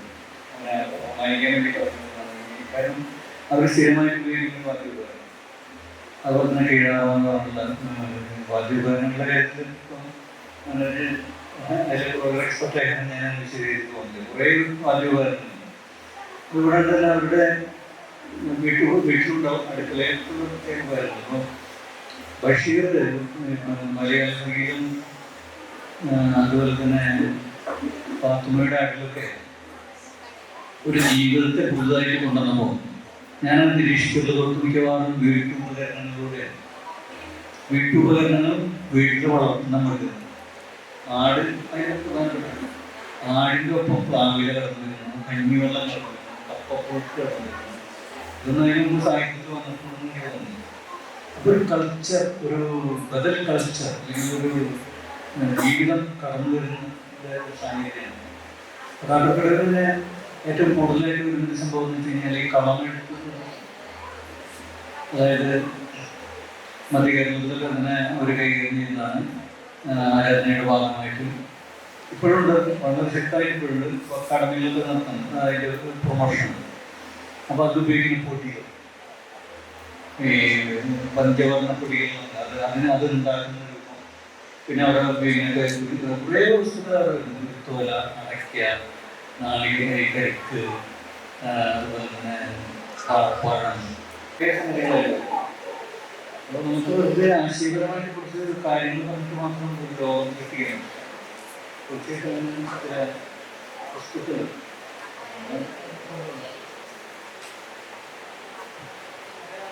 ചോദിച്ചാലൊരു വ്യക്തി ഈ നോർവീജിയൻ മുതലൊക്കെ നമ്മൾ സിത്താറിന്റെ ഒരു പ്രസൻസ് കാണുന്നത്. അപ്പോൾ ഒടുക്കത്തെ ഈ അവസാനത്തെ നോവലിലേക്ക് എത്തുമ്പോൾ നമ്മൾ ഈ എന്താ പറയുക ഇന്ത്യയുടെ ഒരു സാംസ്കാരിക അധിനിവേശം എങ്ങനെയാണ് ഒരു കൾച്ചർ കൊളോണിയലിസം ഇന്ത്യ സൃഷ്ടിക്കുന്നുണ്ടെന്നുള്ളൊരു വാദം അത് മുന്നോട്ട് വെക്കുന്നതായിട്ട് എനിക്ക് തോന്നുന്നു. അപ്പോൾ ഈ ഒരു രീതിയിൽ ഈ സിദ്ധാർത്ഥ അംശങ്ങൾ അല്ലെങ്കിൽ ഇന്ത്യൻ വാദ്യോപകരണങ്ങളുടെ അംശങ്ങൾ ഒരു പാശ്ചാത്യ ലോകത്ത് ഒരു എന്താ പറയുക ഫാൻഡം അല്ലെങ്കിൽ ഒരു എന്താ പറയുക ഒരു ഫെറ്റീഷൻ എന്നുള്ള നിലയിൽ പ്രചരിക്കുന്നുണ്ട്. അപ്പോൾ അതിനെക്കുറിച്ചൊപ്പം ആ ഒരു രീതിയിൽ നോൺ ഫിക്ഷന്റെ മണ്ഡലത്തിലുള്ള ഒരു ഉപകരണങ്ങളെ സംബന്ധിച്ച് പറഞ്ഞാൽ കൂടുതൽ നന്നായിരിക്കും. നോൺ ഫിക്ഷൻ എഴുത്തിലുള്ള ഒരു ഉപകരണങ്ങളെ കുറിച്ച് പറഞ്ഞാൽ കൂടുതൽ നന്നായിരിക്കും. പരസ്പരം ബന്ധപ്പെട്ടതാണ്. ഇപ്പോ ഈ മാർക്സിസം പഠിക്കുകയാണ്. അത് അതിന്റെ പ്രധാനപ്പെട്ട സംഗതി തന്നെ ഈ സാങ്കേതിക ഉപകരണങ്ങളുടെ വ്യത്യാസം. സാങ്കേതിക ഉപകരണങ്ങളിൽ മാറ്റമാണ് വേറെ വർഗ സമൂഹത്തിൽ മാറാൻ കാരണമാകുന്നത്. മുമ്പിലേക്ക് പറയുന്ന കാര്യമാണ് കാലത്തിൽ നിന്ന് സേവയുടെ കാലത്തേക്കോ സേവയുടെ കാലത്ത് ഫ്യൂഡലിസ്റ്റിന്റെ കാലത്തേക്കോ ക്യാപിറ്റലിസ്റ്റിന്റെ കാലത്തേക്കോ ഉള്ള ആ രണ്ടാമത്തെ സാങ്കേതിക ഉപകരണങ്ങളുടെ വ്യത്യാസം അല്ലെങ്കിൽ അത്തരത്തിലുള്ള പുതിയ ഉപകരണങ്ങളുടെ കണ്ടുപിടിച്ചത് അത് പ്രധാനപ്പെട്ട കാരണമാകുന്നത്. അതിന്റെ സാങ്കേതിക ഉപകരണം വിശദീകരിച്ചത് പറയുന്നത് ഒരു സങ്കല്പം എന്നുള്ളത് പറഞ്ഞു കൊടുക്കുന്നത്. അത് ഉപകരണ കാര്യങ്ങളുടെ പ്രാധാന്യം തീർച്ചയായിട്ടും ഉണ്ട്. പക്ഷെ അതിനൊരു സംഗതിയുടെ പ്രസക്തിയെ കുറിച്ച് അല്ലെങ്കിൽ നോവൽ എങ്ങനെയാണ് എന്ന് വരുന്നതിനെ കുറിച്ച് ആരംഭിച്ചത്. അശോകനാഥ് വാസ്തവത്തിൽ നമ്മൾ നോവലിൽ കൺസീവ് ചെയ്യുന്നത് അതാത് ജനസമൂഹങ്ങൾ ജീവിക്കുമ്പോൾ അവരുടെ ജീവിത സാഹചര്യത്തിന്റെ ഭാഗമായിട്ട് അവരുടെ ജീവിതത്തിന്റെ ഭാഗമായിട്ട് വരുന്ന തരത്തിലാണ് ഈ തരത്തിലുള്ള ഉപകരണങ്ങൾ. പഴക്കവൽക്കാലത്ത് ജീവിതം എഴുതുന്ന നിലനിർത്തുന്ന പലതരത്തിലുള്ള പറകൾ, ആളുകൾ, പിന്നെ ഈ പലതരത്തിലുള്ള അതിൽ പറഞ്ഞിട്ടുള്ള കുറേ സംഗീതോപകരണങ്ങളും ഈ നാട്യത്തിനൊക്കെ ഉപയോഗിക്കുന്ന ഉപകരണങ്ങൾ, ഒരു ജീവിതത്തിന്റെ ഭാഗമായിട്ട് പലതരത്തിൽ ഉപയോഗിക്കുന്ന പാത്രങ്ങളും അങ്ങനെയുള്ള എല്ലാ സംഗതികളും വരുന്നു. ഞാൻ പറഞ്ഞാൽ ജീവിതത്തെ സമഗ്രമായിട്ട് ആവിഷ്കരിക്കേണ്ടി അല്ലെങ്കിൽ ജീവിതത്തെ എഴുതേണ്ടി വരുന്ന സമയത്ത് നമ്മൾ സ്വാഭാവികമായിട്ടും ചെന്നെത്തുന്ന സ്ഥലങ്ങളാണ് അവരുടെ ജീവിതപരിസരവുമായി ബന്ധപ്പെട്ട ഉപകരണങ്ങൾ. പക്ഷേ ഇപ്പൊ ഞാൻ എഴുതിയിട്ടുള്ള നോവലുകളിൽ കൂടുതൽ പ്രസക്തമാകുന്നത് ഈ സംഗീതവും കലയൊക്കെ സൊസൈറ്റിയുടെ ജീവിതമാണ്. ആദ്യത്തെ നോവലിന്റെ വരുന്നത് പാണരുടെയും കൂത്തരുടെയും കഥയാണ്. അവരെ തീർച്ചയായിട്ടും സംഗീത ഉപകരണങ്ങൾക്ക് വലിയ പ്രാധാന്യമുണ്ട്. അവരുടെ വേഷത്തിന് അങ്ങനെയൊക്കെയുള്ള സംഗീതത്തിലെല്ലാം വലിയ പ്രാധാന്യമുണ്ട്. ആ രീതിയിലൊരു പ്രാധാന്യം ഉപകരണങ്ങൾക്ക് അത്തരത്തിലുണ്ടാവുന്നു. പിന്നെ അടുത്ത ഘട്ടത്തിൽ എന്താ വെച്ചാൽ ഈ ഗുരുനാഥൻ എന്ന നോവലാണെങ്കിൽ ഞാൻ ഇങ്ങനെ പറയാൻ കാര്യം വെച്ചാൽ 3 നോവലുകൾ എഴുതിയിട്ടുള്ളത്. ആദ്യത്തേതാണ് നിലമ്പൂത്ത് പറയുന്നത്. അത് ഇത് 3ഉം ഒരു ട്രിലജിയുടെ ഭാഗമാണ്. ഇപ്പോൾ നോക്കുന്നത് അതൊക്കെ ആദ്യത്തെ ഈ പറഞ്ഞ BC 2ാം നൂറ്റാണ്ട് മുതൽ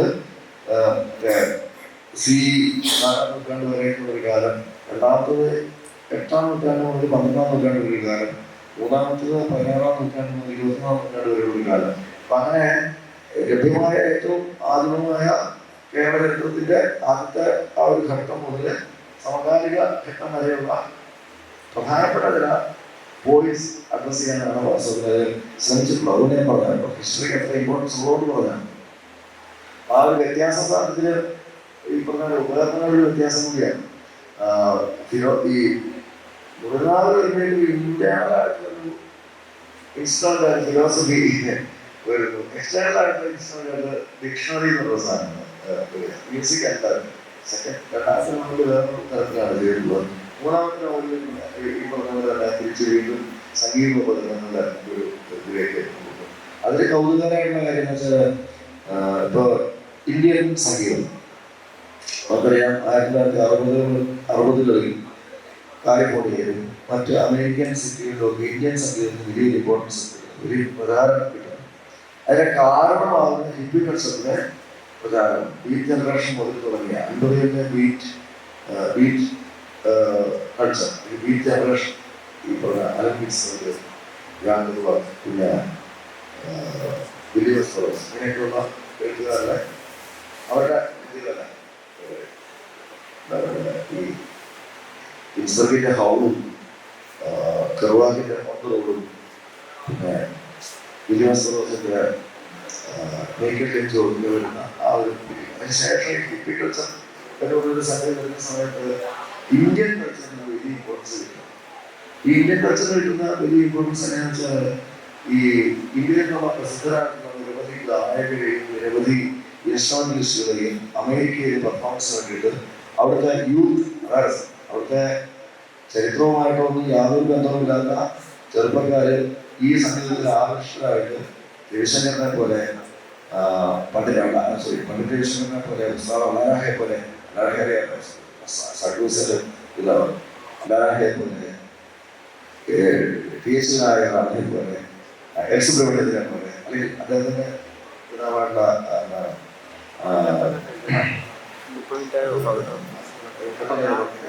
നിരവധി ആളുകൾ അവിടെ ഈ അമേരിക്കൻ കൾച്ചറിന്റെ അല്ലെങ്കിൽ ഈ ഹിപ്പി കൾച്ചറിന്റെ ഭാഗമായിട്ടുള്ള ആ ഒരു സംസ്കാരത്തിന് പ്രധാനപ്പെടുന്ന സമയത്ത് ഇന്ത്യൻ മ്യൂസിക്കിന്റെ ഒരു വലിയ പ്രസൻസ് അവിടെ ഉണ്ടാവുന്നു. അപ്പൊ ആ റെപ്രസെന്റ് ചെയ്യുന്നത് തീർച്ചയായിട്ടും ഈ ഇൻസ്ട്രുമെന്റ്സ് ആണ്. ഒരു കൗതുകരമായിട്ടുള്ള സംഗതി പറഞ്ഞാല് മറ്റൊരു കൗതുകരമായിട്ടുള്ള സംഗതി പറഞ്ഞാല് നമുക്ക് എല്ലാവർക്കും അറിയുന്ന പ്രസിദ്ധ മ്യൂസിക് ബാൻഡായിട്ടുള്ള ബീറ്റിൽസ് നമുക്കറിയാം അമേരിക്കൻ സംഗീത ബാൻഡല്ല, ഇംഗ്ലണ്ടിലെ ലിവർപൂളിൽ നിന്നുള്ള സംഗീത ബാൻഡാണ്. പക്ഷെ ഇവർക്ക് വലിയ പ്രകാരം അമേരിക്കയിൽ ഉണ്ടാകുന്നു.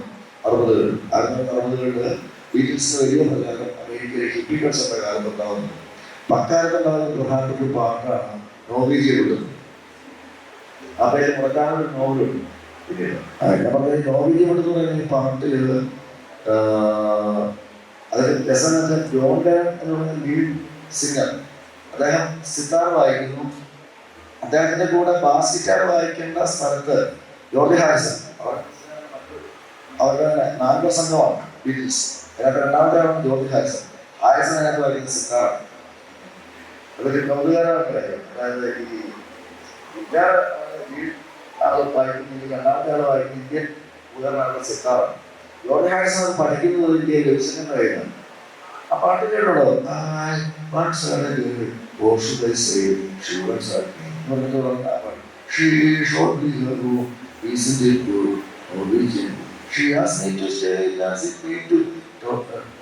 അപ്പോ she asked me to stay in and told me to sit anywhere.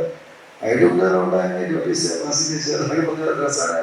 പരിഗണിച്ചുള്ള പാട്ട് ഞാൻ പറഞ്ഞ ഇൻസ്ട്രുമെന്റ്സ് ഈ പറഞ്ഞ വെസ്റ്റേൺ ഈസ്റ്റേൺ എന്നൊക്കെ പറഞ്ഞിട്ടുള്ള മ്യൂസിക്കൽ ഇൻസ്ട്രുമെന്റ്സ്, അത് ഈ മ്യൂസിക്കിന്റെ ഹിസ്റ്ററി പറയുമ്പോൾ ഈ ഇൻസ്ട്രുമെന്റ്സിന്റെ ഹിസ്റ്ററി വാസ്തവത്തിൽ അതിന്റെ ഒരു ചരിത്രത്തെ തന്നെ മൂർത്തമായിട്ട് റെപ്രസെന്റ് ചെയ്യുന്നത് തോന്നുകയാണ്.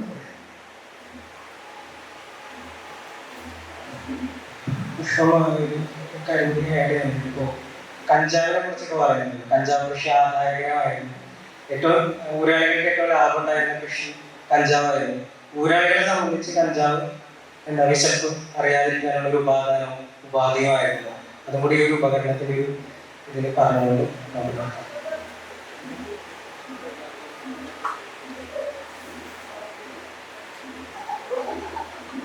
കഞ്ചാവിന്റെ ഏറ്റവും അധികം പുറത്തുനിന്ന് ആളുകൾ വന്ന് വാങ്ങിയിരുന്ന ഒരു വസ്തു. അതോടൊപ്പം തന്നെ കഞ്ചാവിന്റെ ഉപയോഗം എന്ന് പറയുന്നത് പലപ്പോഴും അത് പട്ടിണി അകറ്റാനുള്ള അല്ലെങ്കിൽ പട്ടിണി അറിയാതിരിക്കാനുള്ള ഒരു മാർഗമായിരുന്നു കഞ്ചാവിന്റെ ഉപയോഗം. ദിവസവും ഒരു നേരത്തെ ആഹാരം വേണമെങ്കിൽ അവന് കാട് മുഴുവൻ തേടണം.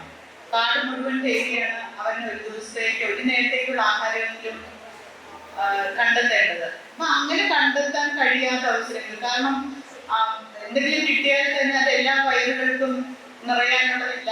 ആ ഒരു അവസരത്തില് ഒരു കഞ്ചാവിന്റെ ഉപയോഗം എന്ന് പറയുന്നത് വളരെ കൂടുതലായിരുന്നു. സ്ത്രീകളിലും പുരുഷന്മാരുടെ എല്ലാ കാലഘട്ടത്തിലും കൂടുതലുണ്ടായിരുന്നു. പിന്നെ പുറത്തു നിന്ന്, അതായത് അവിടെ ഉത്പാദിപ്പിക്കുന്ന കാർഷിക വിളകളുടെ 90% അവിടെ വരുന്ന ആളുകളാണ്, കച്ചവടക്കാരാണ് കൊണ്ടുപോയിക്കൊണ്ടിരുന്നത്.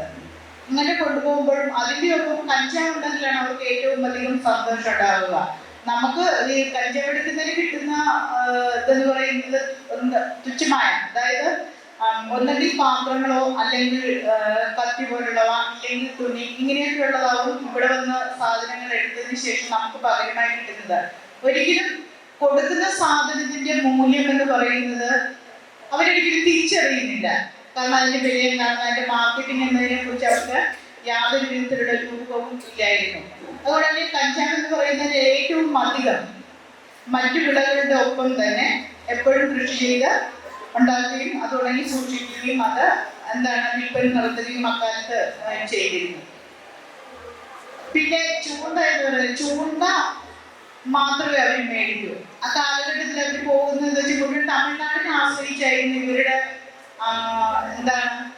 ഈ കടയിൽ പോകും ബാക്കി എന്തിനും ഇവരുടെ ആശ്രയം എന്ന് പറയുന്നത് തമിഴ്നാട്ടിലെ കമ്പം എന്ന് പറയുന്ന സ്ഥലമായിരുന്നു. അപ്പം അവിടെ നിന്നാണ് കിട്ടുന്നത് ചൂണ്ട എന്ന് പറയുന്ന ഒരെണ്ണം മാത്രം. ചൂണ്ട നൂലുകളൊന്നും അവിടെ നിന്ന് കിട്ടില്ല. ഇപ്പൊ ഈ ചക്കാവിൻ എന്ന് പറയുന്ന ഒരു മരമുണ്ട്.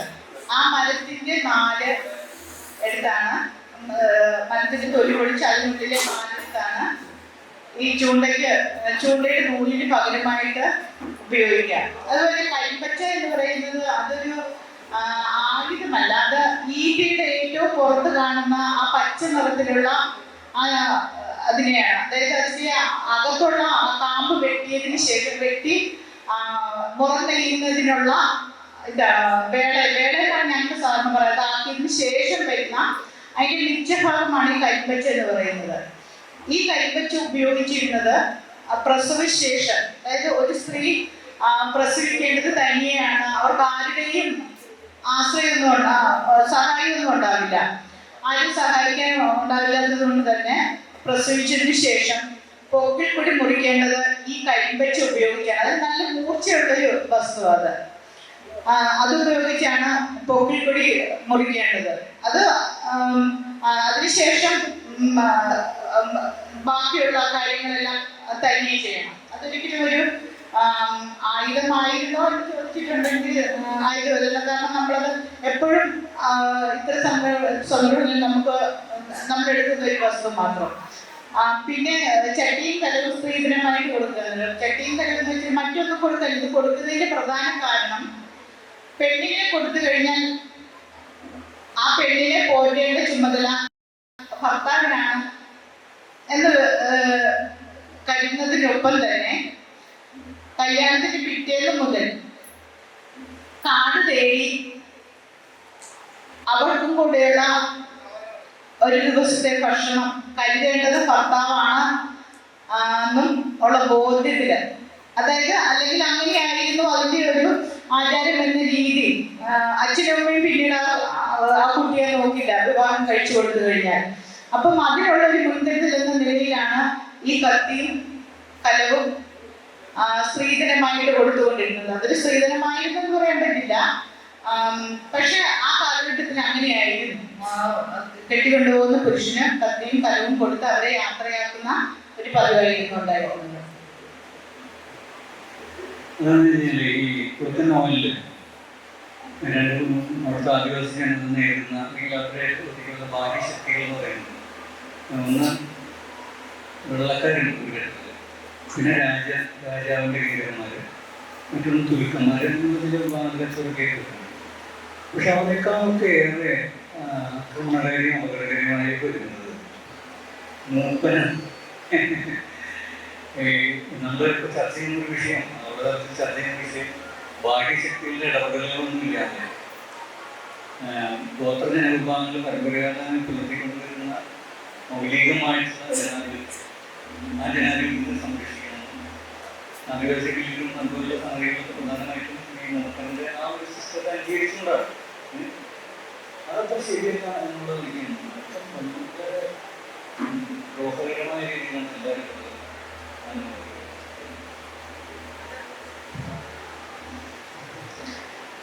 ആ ഒരു കാലഘട്ടത്തില് മൂപ്പൻ എന്ന് പറയുന്ന ഒരു കേന്ദ്രീകൃത വ്യക്തിയായിരുന്നു. ആ മൂപ്പനെ അടിസ്ഥാനപ്പെടുത്തിയാണ് അവരുടെ എല്ലാ ജീവിത ചെയ്യലും മൂപ്പനെ അടിസ്ഥാനപ്പെടുത്തിയാണ്. അയാൾ പറയുന്നത് മാത്രമേ ചെയ്യാവൂ, അയാൾ പറയുന്നതെല്ലാം അനുസരിക്കണം. കാരണം മറ്റാർക്കും അവിടെ ഒരു ഒന്നും അവിടെ പറയാൻ പറ്റത്തില്ല. മൂപ്പനെ എതിർത്തുകൊണ്ട് പറയുന്നവർ പുറത്തു പോകണം എന്നുള്ളത്, പുറത്തു പോകണമെന്ന് പറയില്ല, പക്ഷെ ആർക്കും അറിയില്ലായിരുന്നു എന്നാണ് എനിക്ക് തോന്നുന്നത് ആ ഒരു കാലഘട്ടത്തില്. കാരണം മൂപ്പൻ ചെയ്യുന്നത് ഏറ്റവും ഇപ്പൊ പറഞ്ഞൊരു പുതിയ കാലഘട്ടത്തിൽ ആണെങ്കിൽ ഒരു ജനാധിപത്യ ത്തിനെതിരായിട്ടുള്ള രീതിയിലുള്ള പ്രവർത്തനങ്ങൾ എന്ന് പറയാം. എന്നിരുന്നാൽ പോലും ആ ഒരു കൂട്ടം ആളുകൾ ജീവിച്ചിരുന്നത് തന്നെ ഈ മൂപ്പനെ അടിസ്ഥാനപ്പെടുത്തിയാണ്. കാരണം അയാളുടെ കയ്യിൽ എഴുപ്പുപെട്ടി എന്ന് പറയുന്ന ഒരു സാധനം. ഈ എഴുപ്പുപെട്ടി എന്ന് പറയുന്നത് ആളുകൾ കരുതുന്നത് മന്ത്രവും ഓത്തും എല്ലാം ഏറ്റവും അധികം കൈവശമുള്ളയാളും അയാൾക്ക് എപ്പോൾ വേണമെങ്കിലും എന്ത് വേണമെങ്കിലും മറ്റുള്ളവരെ ചെയ്യാം. കാരണം ഈ ഒരു പെട്ടിയുടെ ശക്തി എന്ന് പറയുന്നത് അത്ര ഒരു വലിയൊരു ഭീകരമായ അവസ്ഥയിലാണ് ആളുകളുടെ മനസ്സിൽ സൃഷ്ടിക്കപ്പെട്ടിരിക്കുന്നത്. അതുകൊണ്ട് ഇത് കൈകാര്യം ചെയ്യുന്നത് മൂപ്പൻ മാത്രമാണ്, ഈ എലിപ്പുപെട്ടി എന്ന് പറയുന്നത്. കാരണം അവരുടെ ആഘോഷവേളകളും മരണാനന്തര ചടങ്ങുകളിലില്ല. ഇത് എടുക്കുന്നത് കണ്ടാൽ ആരും അടുത്ത് നിൽക്കത്തില്ല. അത്രയ്ക്ക് ശക്തി അതിനുണ്ടെന്നാണ് പറയുന്നത്. അപ്പം മൂപ്പൻ ഇവരുടെ വിശ്വാസം അനുസരിച്ചാണെങ്കിൽ ഇത് ഉപയോഗിച്ച് അയാൾക്ക് എന്ത് വേണമെങ്കിലും ചെയ്യാൻ പറ്റും. എന്താണ്, സ്ത്രീകളെ അയാളുടെ വരുതിയിലാക്കാൻ പറ്റും. ഒരാൾക്ക് ഭ്രാന്ത് പിടിപ്പിക്കണമെങ്കിൽ അതിന് പറ്റും. എന്താണ്, ഒരു സ്ഥലത്ത് വഴക്കുണ്ടാക്കണമെങ്കിൽ അതിന് കഴിയും. കാട് തേടി പോകുവാണെങ്കിൽ ഭക്ഷണം കിട്ടാതിരിക്കാം. മൂപ്പൻ വിചാരിച്ചാൽ ഭക്ഷണം കിട്ടാതിരിക്കാം. വന്യമൃഗങ്ങളുടെ ആക്രമണം ഉണ്ടാവാം. ഇങ്ങനെ പല പല കാര്യങ്ങൾ ഉള്ളത് കൊണ്ട് തന്നെ ആരും ഒരിക്കലും അതിനെ എതിർക്കാതെയുള്ള ഒരു ജീവിതമായിരുന്നു. ഞാൻ പലപ്പോഴും ചിന്തിക്കുന്നത് അവർക്കൊക്കെ എന്താണ്, ഒരു വ്യക്തി എന്ന നിലയിലുള്ള ഒരു അവകാശമുള്ളവരായിരുന്നില്ല. കാരണം മൂപ്പനാണല്ലോ തീരുമാനിക്കുന്നതെല്ലാം മൂപ്പനാണ്. മൂപ്പൻ പറയുന്നതിനപ്പുറത്തേക്ക് പോവാതെ ഞങ്ങളെല്ലാം മൂപ്പന്റെ അടിമകളാണ് എന്ന രീതിയിൽ ജീവിച്ചിരുന്ന ഒരു പറ്റം ആളുകൾ. അത് ഒന്ന് മാത്രമല്ല, എല്ലാ ഗോത്രങ്ങളിലും ഇങ്ങനെ തന്നെയായിരുന്നു. ഒരു മൂപ്പന്മാരുടെ കീഴിൽ ജീവിക്കേണ്ടി വന്ന ആളുകളുടെ മുഴുവൻ അവസ്ഥയും. ഇപ്പൊ ഞങ്ങളുടെ ഇടയിൽ, ഇപ്പൊ മിക്ക ആളുകളുടെ ഇടയിലും അത് ഇത്തരം ഒരു അവസ്ഥയൊന്നുമില്ല, ഭീകരമായ അവസ്ഥയൊന്നുമില്ല. ഇപ്പോഴുള്ളത് പിന്നെ പുതിയ തലമുറയിലെ മൂപ്പന്മാരുണ്ട്. അപ്പൊ അതിനനുസരിച്ചുള്ള മാറ്റങ്ങൾ വളരെയധികം വന്നിട്ടുണ്ട്. എന്നാലും ചില ഇടങ്ങളിൽ മാത്രം ഇപ്പോഴും അതേപോലെയുള്ള ആളുകൾ ഉണ്ടെന്നുള്ളത് ഒരു വാസ്തവമാണ്. Thank you. പറഞ്ഞു മലയാള നോവൽ എങ്ങോട്ടെന്ന് അശുഭ രീതിയിലുള്ള ചോദ്യത്തിനോട് കൂടിയിട്ടാണ് നമ്മുടെ ഒരു ടൈറ്റിൽ സെറ്റ് ചെയ്തിരിക്കുന്നത്. അപ്പോൾ അത്ര അശുഭകരമല്ല, കുറച്ച് ശുഭപ്രതീക്ഷ പരമായിട്ടുള്ള ഒരു ചർച്ചയാണ് ഇവിടെ നടന്നത്. ചോദ്യോത്തരവേള തൽക്കാലം മാറ്റി വയ്ക്കുകയാണ് സമയത്തിന്റെ കുറവുണ്ട്. സാമാന്യം ദൈർഘ്യം എടുത്തുകൊണ്ട് എല്ലാവരും സംസാരിച്ചിട്ടുണ്ടായിരുന്നു. നിങ്ങൾക്കും നല്ല രീതിയിൽ പാർട്ടിസിപ്പേറ്റ് ചെയ്യാൻ പറ്റുമെന്ന് ഞാൻ വിചാരിക്കുന്നത്. ക്രൗഡിനെതിരെ ഇടപെടാനുള്ളൊരു സമയത്തിന്റെ ഒരു പ്രശ്നമുള്ളതുകൊണ്ട് ഒരൊറ്റ ചോദ്യം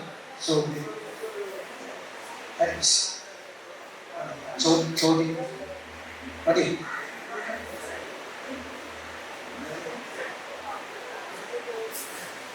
ഒരു ചോദ്യം.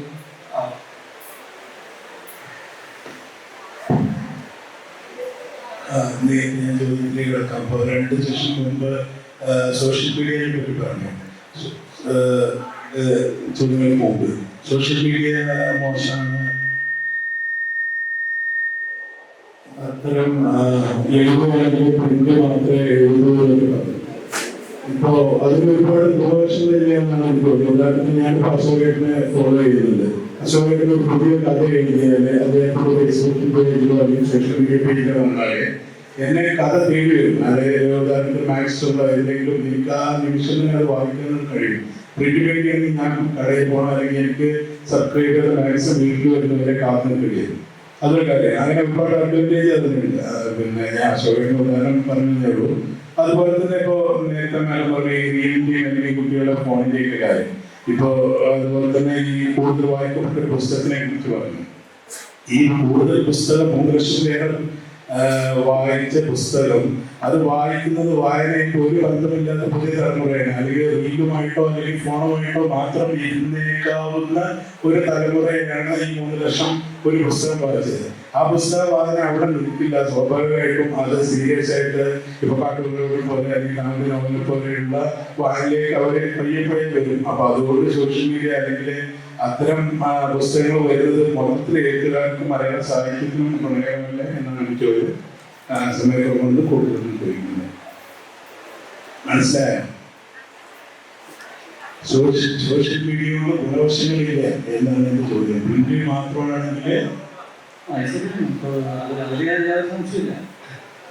സോഷ്യൽ മീഡിയ ഏത് കാര്യത്തിനായാലും എന്ന പോലെ സാഹിത്യത്തിനും ആ മേഖലയിൽ നടക്കുന്ന പ്രവർത്തനങ്ങളെ കുറിച്ച് വ്യാപകമായ തരത്തിൽ അറിവുണ്ടാക്കാൻ വേണ്ടി, അതായത് അത് മാത്രമല്ല ഈ സോഷ്യൽ മീഡിയ ഞാൻ നേരത്തെ പറഞ്ഞത്, അതായത് സോഷ്യൽ മീഡിയയ്ക്ക് ഒരു ഗുണം അത് ഇപ്പോൾ പ്രിന്റ് മീഡിയ പോലെ തന്നെ പ്രിന്റ് ആയിട്ടുള്ള പത്രങ്ങൾ അതൊക്കെ മാത്രം ഉപജീവിക്കുന്ന ഒരു സൊസൈറ്റി ഉണ്ട്, ഒരു സമൂഹമുണ്ട്. അത് വിട്ട് ഒരു സമൂഹം അവിടേക്ക് കടന്നു വരാത്ത വലിയ വേറൊരു സമൂഹമുണ്ട്. പുതിയ തലമുറയാണ് കൊണ്ടുള്ളത്. അവരുടെ അടുത്തേക്ക് കൂടി സാഹിത്യത്തെ എത്തിക്കുന്നുണ്ട്, കഥയെ നോവലിനൊക്കെ എത്തിക്കുന്നുണ്ട്. അതെത്തി എന്നുള്ളതിൻ്റെ ചില പ്രതികരണങ്ങളാണ് ഇപ്പോൾ നമ്മുടെ പുസ്തക വിൽപ്പനയിലൊക്കെ ഉണ്ടായിട്ടുള്ള ഒരു വലിയ മാറ്റം. അതിപ്പോൾ അവർ തിരഞ്ഞെടുക്കുന്ന പുസ്തകങ്ങളുടെ ഗുണനിലവാരമൊക്കെ അറിയാണ്. അത് നമ്മളിപ്പോൾ തൽക്കാലം അതിനെ അങ്ങനെ കണക്കാക്കണ്ട, അതൊരു ദോഷമായിട്ട് കണക്കാക്കണ്ട. കാരണം അവർ ആദ്യത്തെ വായനയാണ്, അവരുടെയൊക്കെ ആദ്യത്തെ വായനയാണ്. കാരണം അവർ ആ ലോകത്ത് അവർ ജീവിച്ചിട്ടേ ഇല്ല. പുസ്തകങ്ങളുടെ ലോകത്തോ അല്ലെങ്കിൽ പഠിക്കാൻ വേണ്ടിയുള്ള പുസ്തകങ്ങൾ പഠിച്ച് സ്കൂൾ ക്ലാസ്സുകളിലോ അല്ലെങ്കിൽ ഹയർ സെക്കൻഡറി എന്തെങ്കിലും സാഹിത്യ പുസ്തകങ്ങളൊക്കെ വായിച്ചിട്ടുണ്ടാകും. പക്ഷെ ഇത് നമുക്കറിയാമല്ലോ, ഈ പഠിക്കാനുള്ള പുസ്തകം എന്ന് പറഞ്ഞാൽ അതുപോലെ നമുക്ക് ദേഷ്യം കിട്ടുന്ന സാധനം കാര്യമില്ല. അത് ഏത് പുസ്തകമായാലും അതിനോട് ദേഷ്യം ഉണ്ടാവും, ആ എഴുത്തുകാരനോടും ദേഷ്യം ഉണ്ടാവും. ആ രീതിയിലാണ് നമ്മളത് സ്കൂളുകളിൽ പഠിപ്പിക്കുന്നത്. അപ്പം അതുകൊണ്ട് അത് ഒരു കാര്യമില്ല, ഒരു സാഹിത്യ അഭിരുചി ഒന്നും ഉണ്ടാകാൻ സാധ്യതയില്ല. പിന്നെയുള്ളത് പിന്നെ സാഹിത്യം സ്പെഷ്യലൈസ് ചെയ്ത് പഠിക്കുന്ന ചില മേഖലകളിലുള്ള കുട്ടികൾ മാത്രമാണ്.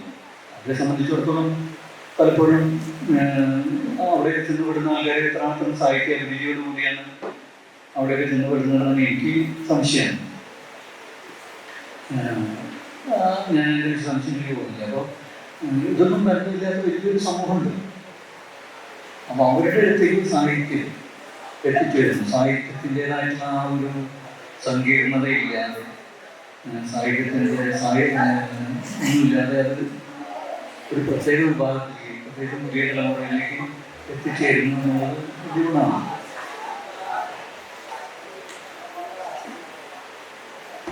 ഈ സെഷൻ വൈകുന്നേരത്തെയാണ്. അപ്പോൾ ഇതിൽ പങ്കെടുത്ത് സംസാരിച്ച മനോജ് കുറുപ്പ്, പുഷ്പമ്മ, അശോക് എന്നിവർക്ക് മലയാള സംഘത്തിന്റെ പേരിൽ നന്ദി അറിയിക്കുന്നു.